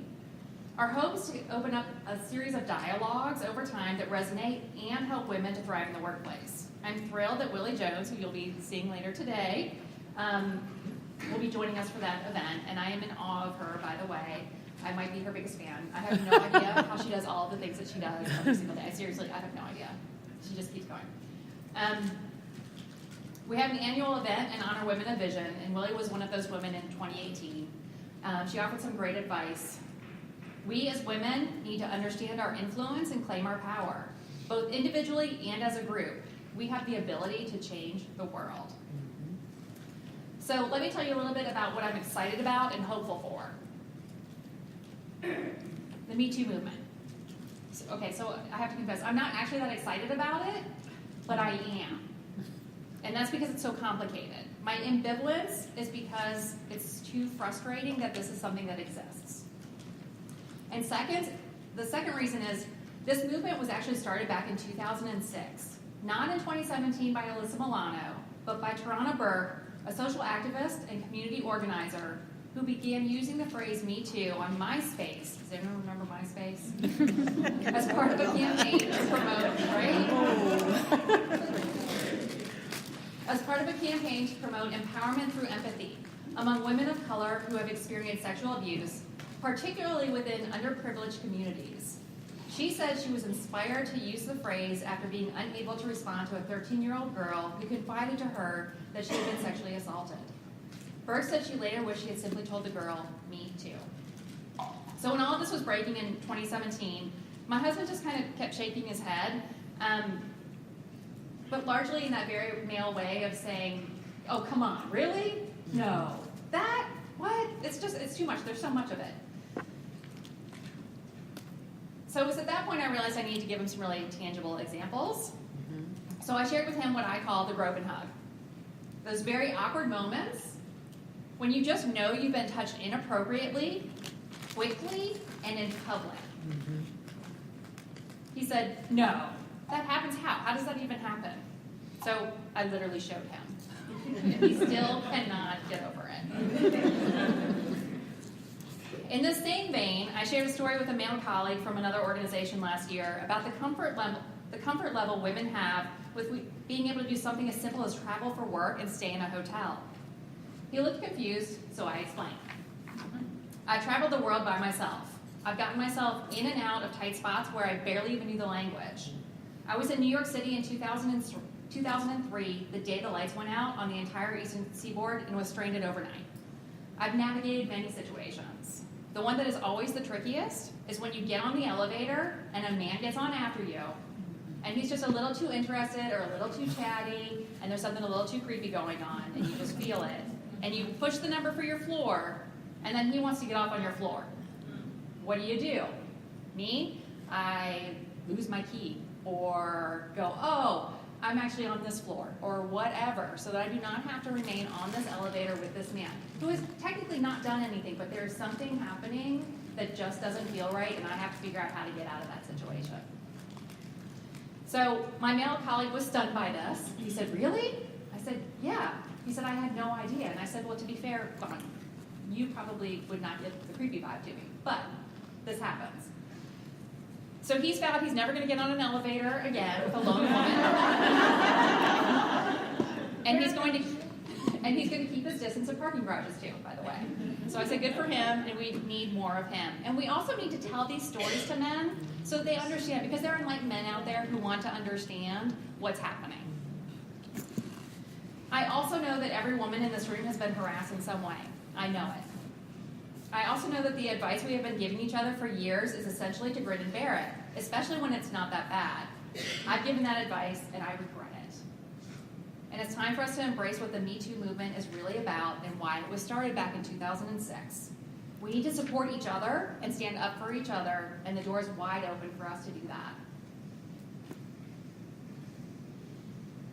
So I read recently that in any group, if just 33% of that group is like-minded on a topic, it has the power to sway the rest of the group to its side. That is powerful to me. We make up more than half of the population. We need to have voices of women at the tables, at all of the tables. We need it in the boardrooms, we need it in the corporate C-suite, we need it in elected office. We still need it at the kitchen table too, so that our kids are growing up with it. I am thrilled to see so many women running for office.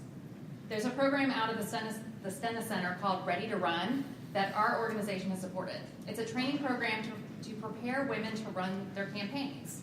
And it's been inspiring to see so many women wanting to run and then actually doing it and then actually winning. And remember, your vote is your voice and it matters, so vote every single time. Last year, for the first time, women outnumbered men enrolled as med students at the University of Mississippi Medical Center. That's great news. And I love this image and the idea behind it. Fearless Girl was commissioned to advertise for an index fund that comprises gender-diverse companies that have a relatively high percentage of women among their senior leadership. The plaque below the statute states, "Know the power of women in leadership. She makes a difference," with she being both a descriptive pronoun and the fund's NASDAQ ticker symbol. New York City public advocate Letitia James wrote a letter that supported keeping the statue in place. Fearless Girl stands as a powerful beacon, showing women, young and old, that no dream is too big and no ceiling is too high. It was meant to be a temporary installation, but it's being relocated to a spot in front of the New York Stock Exchange. On the spot where the statue stood now has a marker which reads, "Fearless Girl is on the move to the New York Stock Exchange. Until she's there, stand for her." So at the beginning of my remarks, I was talking about how we're all products of our upbringing, our communities, our experiences, our environment. We are also products of what we see in front of us each and every single day, whether we like it or not. Last year, the Women's Foundation provided funding to support a summer program in the Delta called Girls Write the World. It's exactly what it sounds like, an opportunity for girls to explore inspiring work from other writers while also having the opportunity to write in their own words. The workshops are designed to address some of the unique challenges and opportunities of girlhood. Past workshop topics have included self-defense, media literacy, self-care, healthy relationships, and leadership development. All things that we've been talking about today for us, aged more than what these girls are. It seems like a small thing, but I think these kinds of experiences for girls are critical for our next generation. So I have to confess that when I moved into my new home in Mississippi a few years ago, someone recommended an electrician to us. A man and a woman showed up to do the work, and I was surprised to see the woman, and I should not have been. It turns out that she actually owns the company and is a master electrician. So when she went to hang my new ceiling fan, she said, well, where do you want it to hang and whatever. And so frankly, if this had been the man that was with her, I probably would have spent a lot of time with like this. And I said, hang it. It'll be fine. And it was exactly right and perfect. It was where it was supposed to be. And I know better, and yet I was surprised to see her. So things like this Run Like a Girl campaign that P&G put out are exciting to me. Why is it that Run Like a Girl doesn't equate to winning? It should. So I'm always heartened when I see things like this. It means that we have a chance to change the narrative and shift mindsets about what girls and women can do. The more we see it, the more we will all believe it. So I've been fortunate to have had access to some extraordinary role models over my career and over my life. I also know that we don't all have access to an internship with a United States Senator. I know my stepdaughter, for example, probably won't have that. I mean, I might try to help her, but realistically, there are numbers to consider there. But she does have access to women who are doing extraordinary things. Women like you sitting here today, women leading in local elected office, women who serve as the unofficial mayors of their communities. You all know who those women are. Some of you are probably them. Teachers, business leaders, and all of our mothers, sisters, aunts, and grandmothers. I think about what I can do, experiences that I can provide, and advice that I can give. And I would encourage each of us here to do that, to think about our context and how we can change the narrative, add our voices to the table, exceed the 33%, and support each other. I did a little bit of social media outreach to get some feedback from my network on what kinds of things they would want to hear, or wish someone had actually told them. And the feedback was pretty consistent. Learn to live with fear, use it, channel it, get comfortable with it. Overcome your fear of disapproval or pushback. None of us are required to please others all the time. Be brave. Fear is the prerequisite to bravery. Now, what I found so amazing is that there were so many people that came back with this fear factor, that so many of us are fearful and do not have that confidence to just say, you know what, I'm just going to go do that. But we should. So the next slide I'm going to swear, so just bear with me. Yeah, there it is. Okay, don't apologize or say I'm sorry unless you need to. Don't apologize for your success. Being strong does not equate to being a bitch. I didn't write that, someone else did. Being strong does not mean you won't have failures. Being strong gets you through failure. Be kind as opposed to being nice. Haven't you always been told to be nice? When it's really kindness that we need. It doesn't matter how far we have come. We must not become complacent when it comes to equal rights, fair treatment, and the ability to own our own bodies. When you are the only woman, person of color, young person, etc. in the room, don't let that keep you from listening with an open mind to learn from others, nor let it keep you from speaking your mind so that others can learn from you. Surround yourself with other smart women and then support each other to the fullest. And then there's where the magic happens for those of us lucky enough to be able to work doing something we love, are good at, that the world needs, and that we can get paid for doing. And then what would I add? Take care of yourself first. Camille actually stole my line about the mask dropping down, you have to put yours on first, but it's so true. I mean, you really cannot help somebody next to you unless you've first taken care of yourself. Say no more often. And this is so much harder than it should be. We are always afraid to say no. We will somehow be judged for saying no. But we must say it more often. Someone once told me that saying no is only uncomfortable for like a second, and then it feels fantastic. So I've been trying it, and it's true.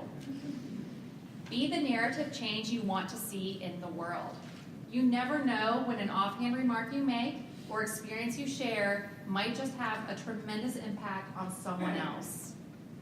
Know what you are worth. I once asked for a salary from someone who was sort of stunned, but ultimately gave it to me. That person a year later told me it inspired her to go and ask for more too. So know your power. It is our time. We must stand with each other. So let's be brave together and thrive. Thank you.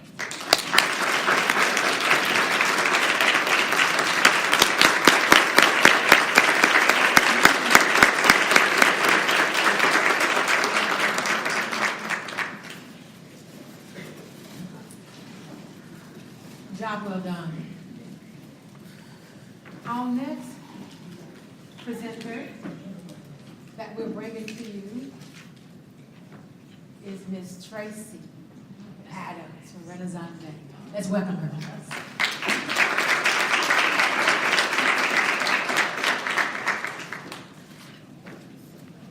Thank you, sister.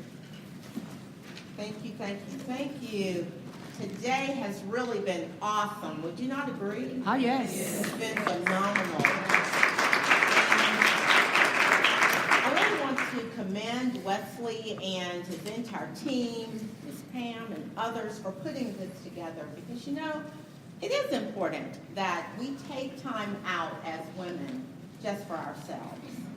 Just for ourselves, to renew, to reflect, to refresh ourselves about all of the great and wonderful things we bring to the table. Amen. And sometimes we don't do that. The old rules for success do not get women as far as we hoped, perhaps as far as they used to. However, we can go the distance. We simply must find new, creative, and innovative ways to make things happen for us. Women, we have to find ways to make it happen for us. We talked about, several of the speakers spoke of having these wonderful, strong, incredible mothers. And I too had one of those mothers, have one of those mothers. She was incredible. And she always told me, Tracy, nobody else is going to do it for you. You have to do it for yourself. So sometimes we have to make things happen for us. Luckily, the world of work is changing in ways that give us more power than we could have ever imagined as women. Gone are the days of trying to win at the men's version of the game. Instead, success can be about us embracing and investing in our natural strengths as women and recognizing that that's okay. Our natural inclinations to be thoughtful, strategic, compassionate, good listeners, observers, those are all traits now realized as very valuable and necessary in this space, this competitive space that we're all in.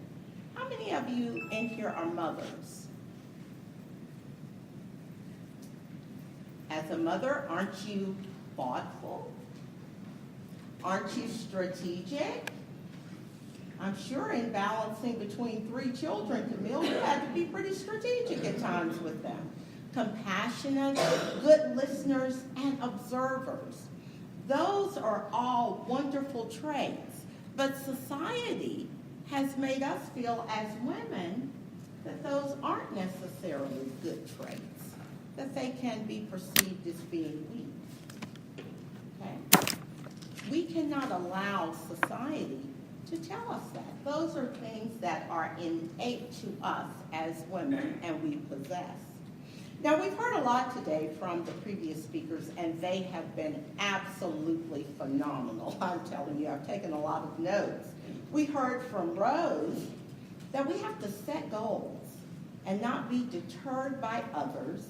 And when we find ourselves in the valley, I love this, when we find ourselves in the valley, what does she say we have to do? Know that we can still rise to the top of that mountain. Then Camille asked us to keep focused on our personal mission and manage those distractions that get in the way of us doing great things and of us feeling good about who we are and what we bring to the table. And she said, do all of that by doing what? Keeping the faith. And then Tracy, without an E, I'm Tracy with an E, by the way. She said, when women thrive, we all do what? Thrive. That is so true. She said also, it's time to change the narrative. Everything heard or learned today speaks to building a successful future. It speaks to breaking down those barriers that can mitigate our success. So now let's talk a little about owning that success. Finding our place, finding that spot where we fit, and then seizing it. Now we all want it, right? Who in here does not want to find that great, wonderful spot and be successful? Very good. I'm glad no hands went up. And oftentimes we find ourselves asking the question, how do I find it? How do I advance? What more can I do to succeed? Why didn't I get that promotion? Now, if you have not asked yourselves those questions at some point in your career, as my father used to say, just keep on living, because it's going to come. At some point, we each have to find, we've been in that space where we've had to ask the question, why? And I think it is more often than not that women find ourselves in this uncertain career world where we're forced to ask these questions and address them, either because we were denied that promotion, we worked so hard, it was our time, but it didn't come. Somebody else got it. We were made to feel less than superior in meetings with our peers. We were perhaps in a meeting, but we didn't just quite feel comfortable in asking those questions. Or if we asked certain questions, someone looked at us like, now why did she ask that? Okay. And then that makes you what? Not want to ask the next time. Or possibly we've become bored or stagnant in that current role that we're in. Have you ever been there? And no one quite seems to understand why you're there, because they say, girl, you got a good job. What are you complaining about? I wish I did have the job that you have. But those are feelings that sometimes we find ourselves in. And the bottom line about each of those is that we want to improve. We want to advance. We want to be around that table. Who in here does not want to be around that boardroom table? I'm glad, again, no hands went up. We all do. I was speaking to a friend just the other day, and she is with what we would call a Fortune 1000 company. And she said, Tracy, I'm not happy. I'm not fulfilled. I could do this job with my eyes closed. She said, I just don't enjoy going into the office anymore. We should never find ourselves in that space, but unfortunately, sometimes we do. So when Wesley invited me to be a part of today's presentation, I asked him, Wesley, what should I talk about? And he said, Tracy, just talk about whatever you want to talk about. And you all saw us up here taking pictures. Several members of Alpha Kappa Alpha are here in the room. And I thought to myself, well, that audience wouldn't want me to talk about AKA. I could talk about AKA all day long. I could talk about Renaissance Bank all day long. But I was reminded of my friend and her question, and she was very perplexed about finding herself in a job that she appreciated, but she wasn't happy. And so I thought that I would take a little time and talk with you about personal effectiveness to promote owning it, leaning in, and then taking your seat. Okay? Because in my opinion, that can be a major barrier to success. We don't want to own it. We don't know how to lean in. And then when we do lean in, we don't take that seat. Now, there are 3 C's to personal effectiveness. First, we have to have confidence. Why is confidence important? Why is confidence important? This is the interactive part. Why is it important that we be confident? If you don't believe you can do it, you're not going to do it. There you go. Who said that? There you go, Crystal. I remember that. If you don't believe you can do it, you're not going to do it. So when we talk about personal effectiveness, the first thing is that we've got to be confident. That's a part of owning it. That's a part of being able to lean in. That's a part of being able to sit down. The second C, capability. Why is that important? Still interactive part. My mama was a school teacher, and she said, Tracy, nobody will say anything. You just start calling on people. Now, I know if you Renaissance folks in the room, they're all looking down like, Tracy, don't call on me. I think capability is important because you have to be able to have the skill set to accomplish the task. That's right. I mean, you have to have that skill set. You have to have that. Are you willing to develop it? That's right. Are the willingness to develop it. That's right. And then that allows us to position ourselves for the opportunity to own it, to lean in, and to take a seat. And then the third C is courage. Now, why is courage important? I would say because fear is our own worst enemy. Exactly. Fear is our worst enemy. And when we don't have the courage, we therefore are limiting ourselves to reach those possibilities. So when it comes to personal effectiveness, ladies, we have to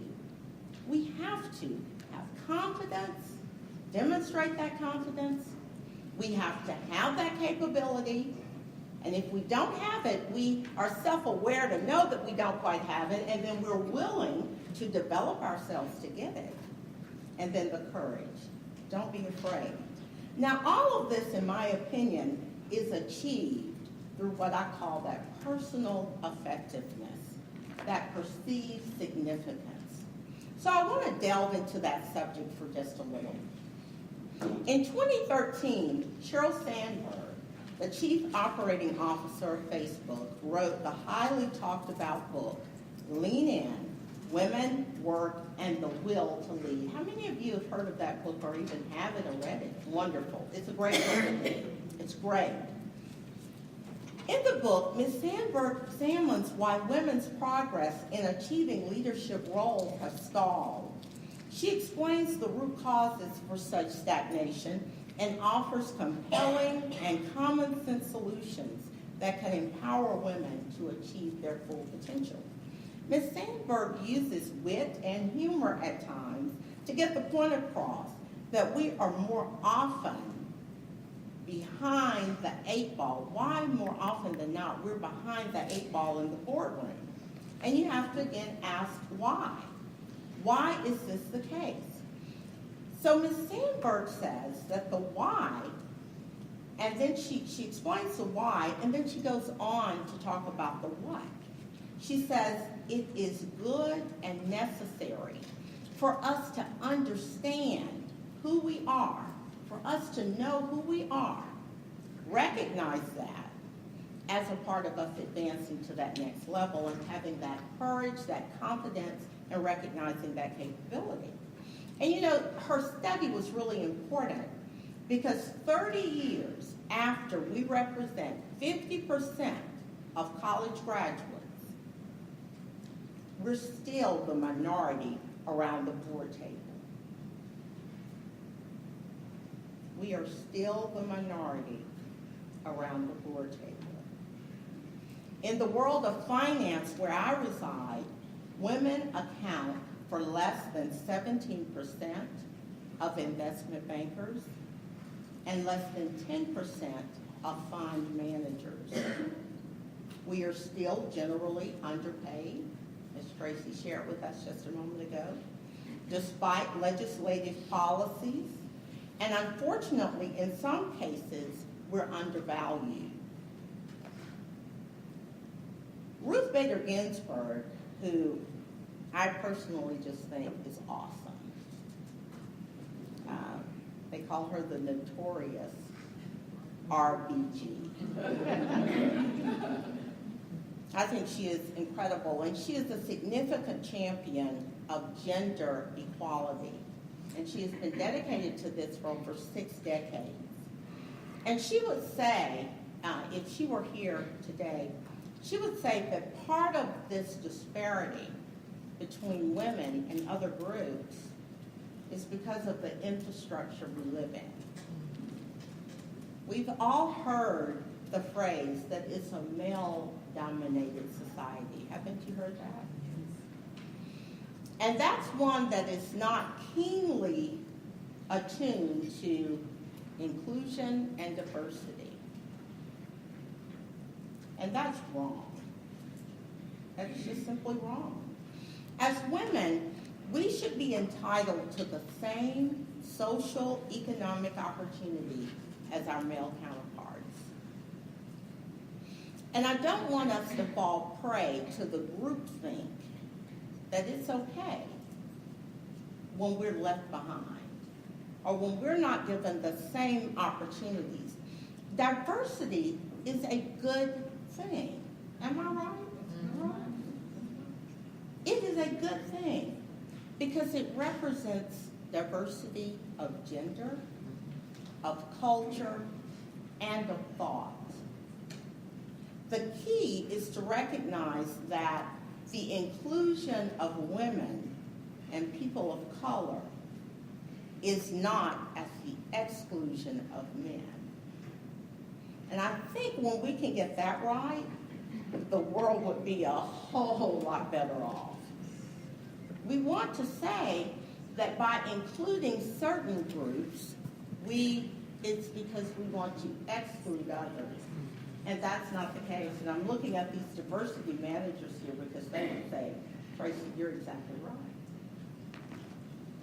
So in her book, Lean In, Sandberg digs deeper into these issues of diversity and inclusion, gender equality and empowerment.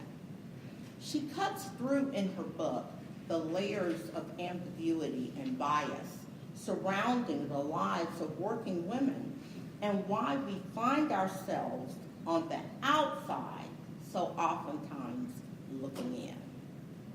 And that's not where we need to be. And while they're on the outside looking in, what do you think happens? What do you think happens when we're on the outside looking in? We become bitter. We become frustrated. We become stagnant. We're like my friend who called and said, Tracy, it's not working for me anymore. We're angry about our circumstances, and when we're angry, we lose that edge of creativity, of productivity, and of influence. Now let me pause here and qualify my message. I'm not here to beat up on men or leaders and all that kind of stuff. I'm simply here to say that there is a problem, and as women, we have the power to do something about it. Again, my mama said, they won't do it for you, Tracy. You have to do it for yourself. We must not give an easy excuse to others to be excused. Let me say that again. Let's not give an easy excuse to others to be excused. We must ensure that we're doing everything right, to the lady's point around capability. We got to know our stuff, but enhance our personal effectiveness so that we are better positioned to succeed towards professional achievement and personal fulfillment. So, I want to share with you a few tips of the trade that I believe I've used and I think really have helped me on my personal journey to be where I am today. And we've heard the first one already. You have to start with you. Start with self. You have to know it, speak it, and look it. Ladies, the day is over when you can be good at what you do and expect to get ahead. It takes more than that. It's a vital part, don't get me wrong. But the complements to having the acumen is also to have the look and presence. Personal effectiveness involves us being well-groomed and articulate while engaged in the conversation. I know many smart people who are not around the decision-making table, and I'm sure you do as well. Take the time and the resources to first invest in yourself.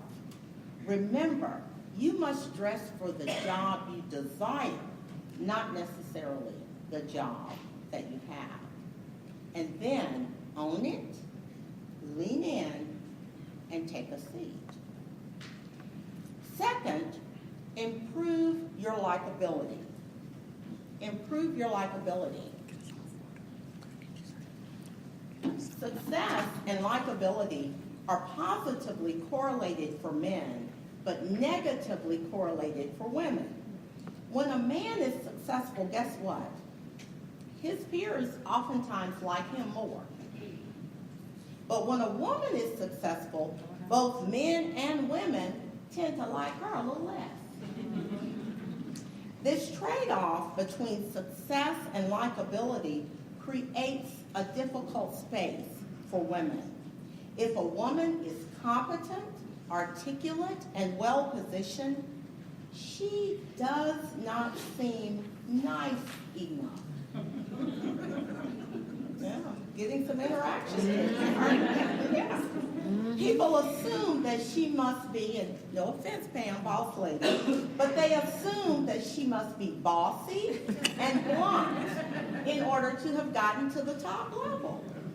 However, if a woman seems nice, she is somewhat considered less competent. It is assumed that she can't, thank you, or will not make those hard decisions because she's nice, okay? So what do we do about this? Well, you be who you are. You be who you are and know who you are and own who you are. Watch your attitude. Don't feel compelled to be bossy or pushy or unfriendly just because you think that's what it will take to get to the next level. Women don't have to act like a man to be a successful leader. We don't have to do that. Instead, though, we must be confident and demonstrate that courage and conviction necessary to own it lean in and take a seat. Number 3, don't just do a good job. You have to do a great job. It's important that as you enhance your personal effectiveness, you recognize that we're living and working in a highly competitive space. There are more individuals who can perform at the good level, okay? A lot of people can be good, but not as many can be great. So we have to be in that great category. And what do I mean by great?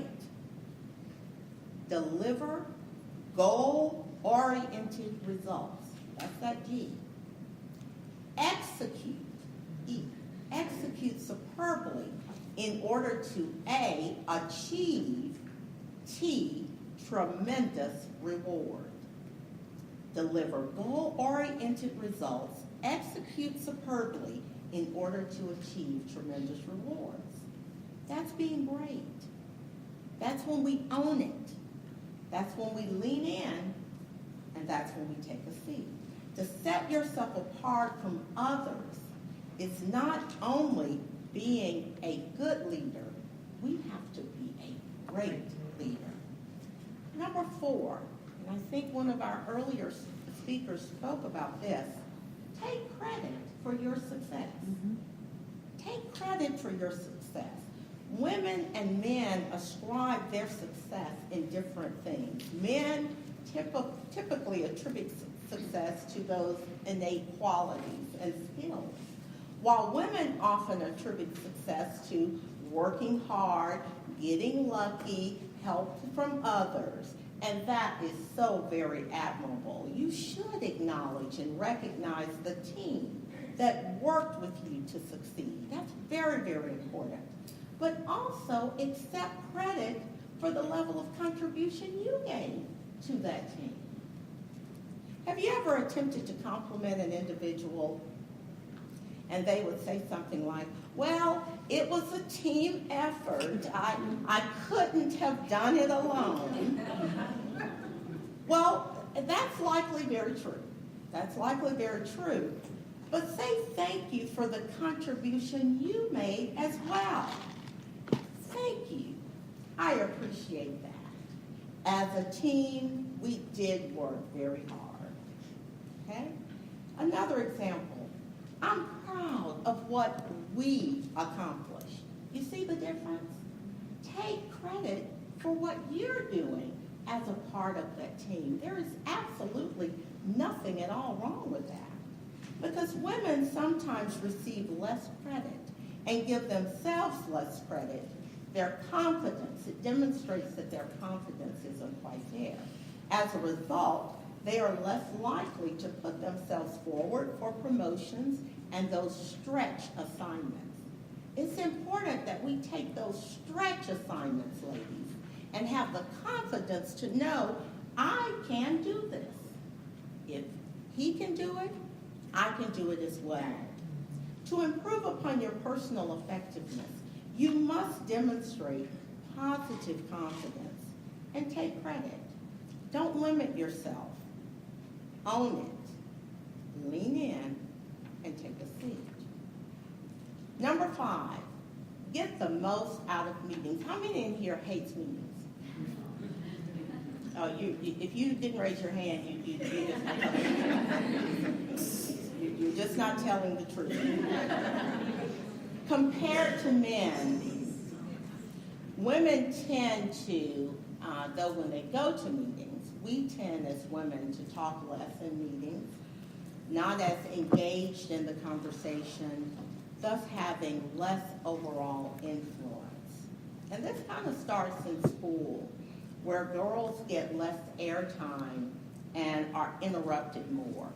They all should have been around Miss Rose, who said, oh no, you're not going to stop me. I'm going to be right up. I'm sure Rose was in front of the class, weren't you, Rose? Always. Always. Always. Of course. If you observe women and men at the same level, you will notice that more of the men sit in the front and in the center seats, while women tend to gravitate toward the end of the table the edge of the room, somewhat away from the action. And this has to change. Speak up and provide your input toward that conversation. Don't volunteer to be the note taker. Do not volunteer to be the scribe. It's an admirable thing. But when you're taking the notes, you can't be as engaged in the conversation. Okay? Remember, ladies, we have to be not just in the room, but present in the room. Right. So when you go to these meetings, make them work for you. Own it, lean in, and take that seat. All right. Number 6, make negotiating a norm. Women are less likely to negotiate for themselves than men, often because they are concerned they'll be viewed unfavorably. Tracy mentioned about asking for the salary. And the individual that she asked for said, hey, I used that tactic and went and got a better salary for myself. We cannot be intimidated by the negotiating process. Advocate for yourself to be rewarded for your accomplishments. I had the opportunity of chatting with a colleague a few days ago, and they were advocating for themselves. We're our best advocate. Amen. We are our best advocate. So you have to not be intimidated by that negotiating process. It's viewed very positively. As the example that Tracy shared, it's viewed very positively when it is deserved and when it is merited. When you go forth and say, here's what I've done, and here's what I'm worth. I will tell you, men do not have a problem in asking and negotiating for themselves. And as women, we must not as well. We have to ask for that raise. We have to own it. Lean in and take that seat. And then be patient. Be patient.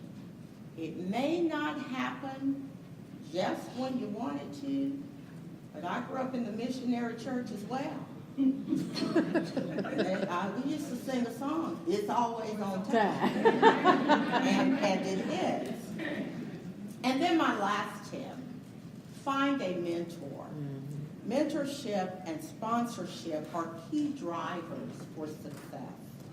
Yet women have a much harder time finding mentors and sponsors, especially those who are influential. Why is that? Well, mentoring relationships are often formed between individuals with common interests. Also, junior women and senior men sometimes find it a bit uncomfortable with those relationships. They may feel that it would be perceived as a negative or inappropriate, and that's not the case. I have many mentors, men and women, and I'm thankful for those relationships because those are individuals who can help you advance along the way, who can also look out for you along the way, give you those tips of the trade, share with you ideas about how you can improve that personal effectiveness. But a mentoring relationship has to be respectful, and it should be two-way.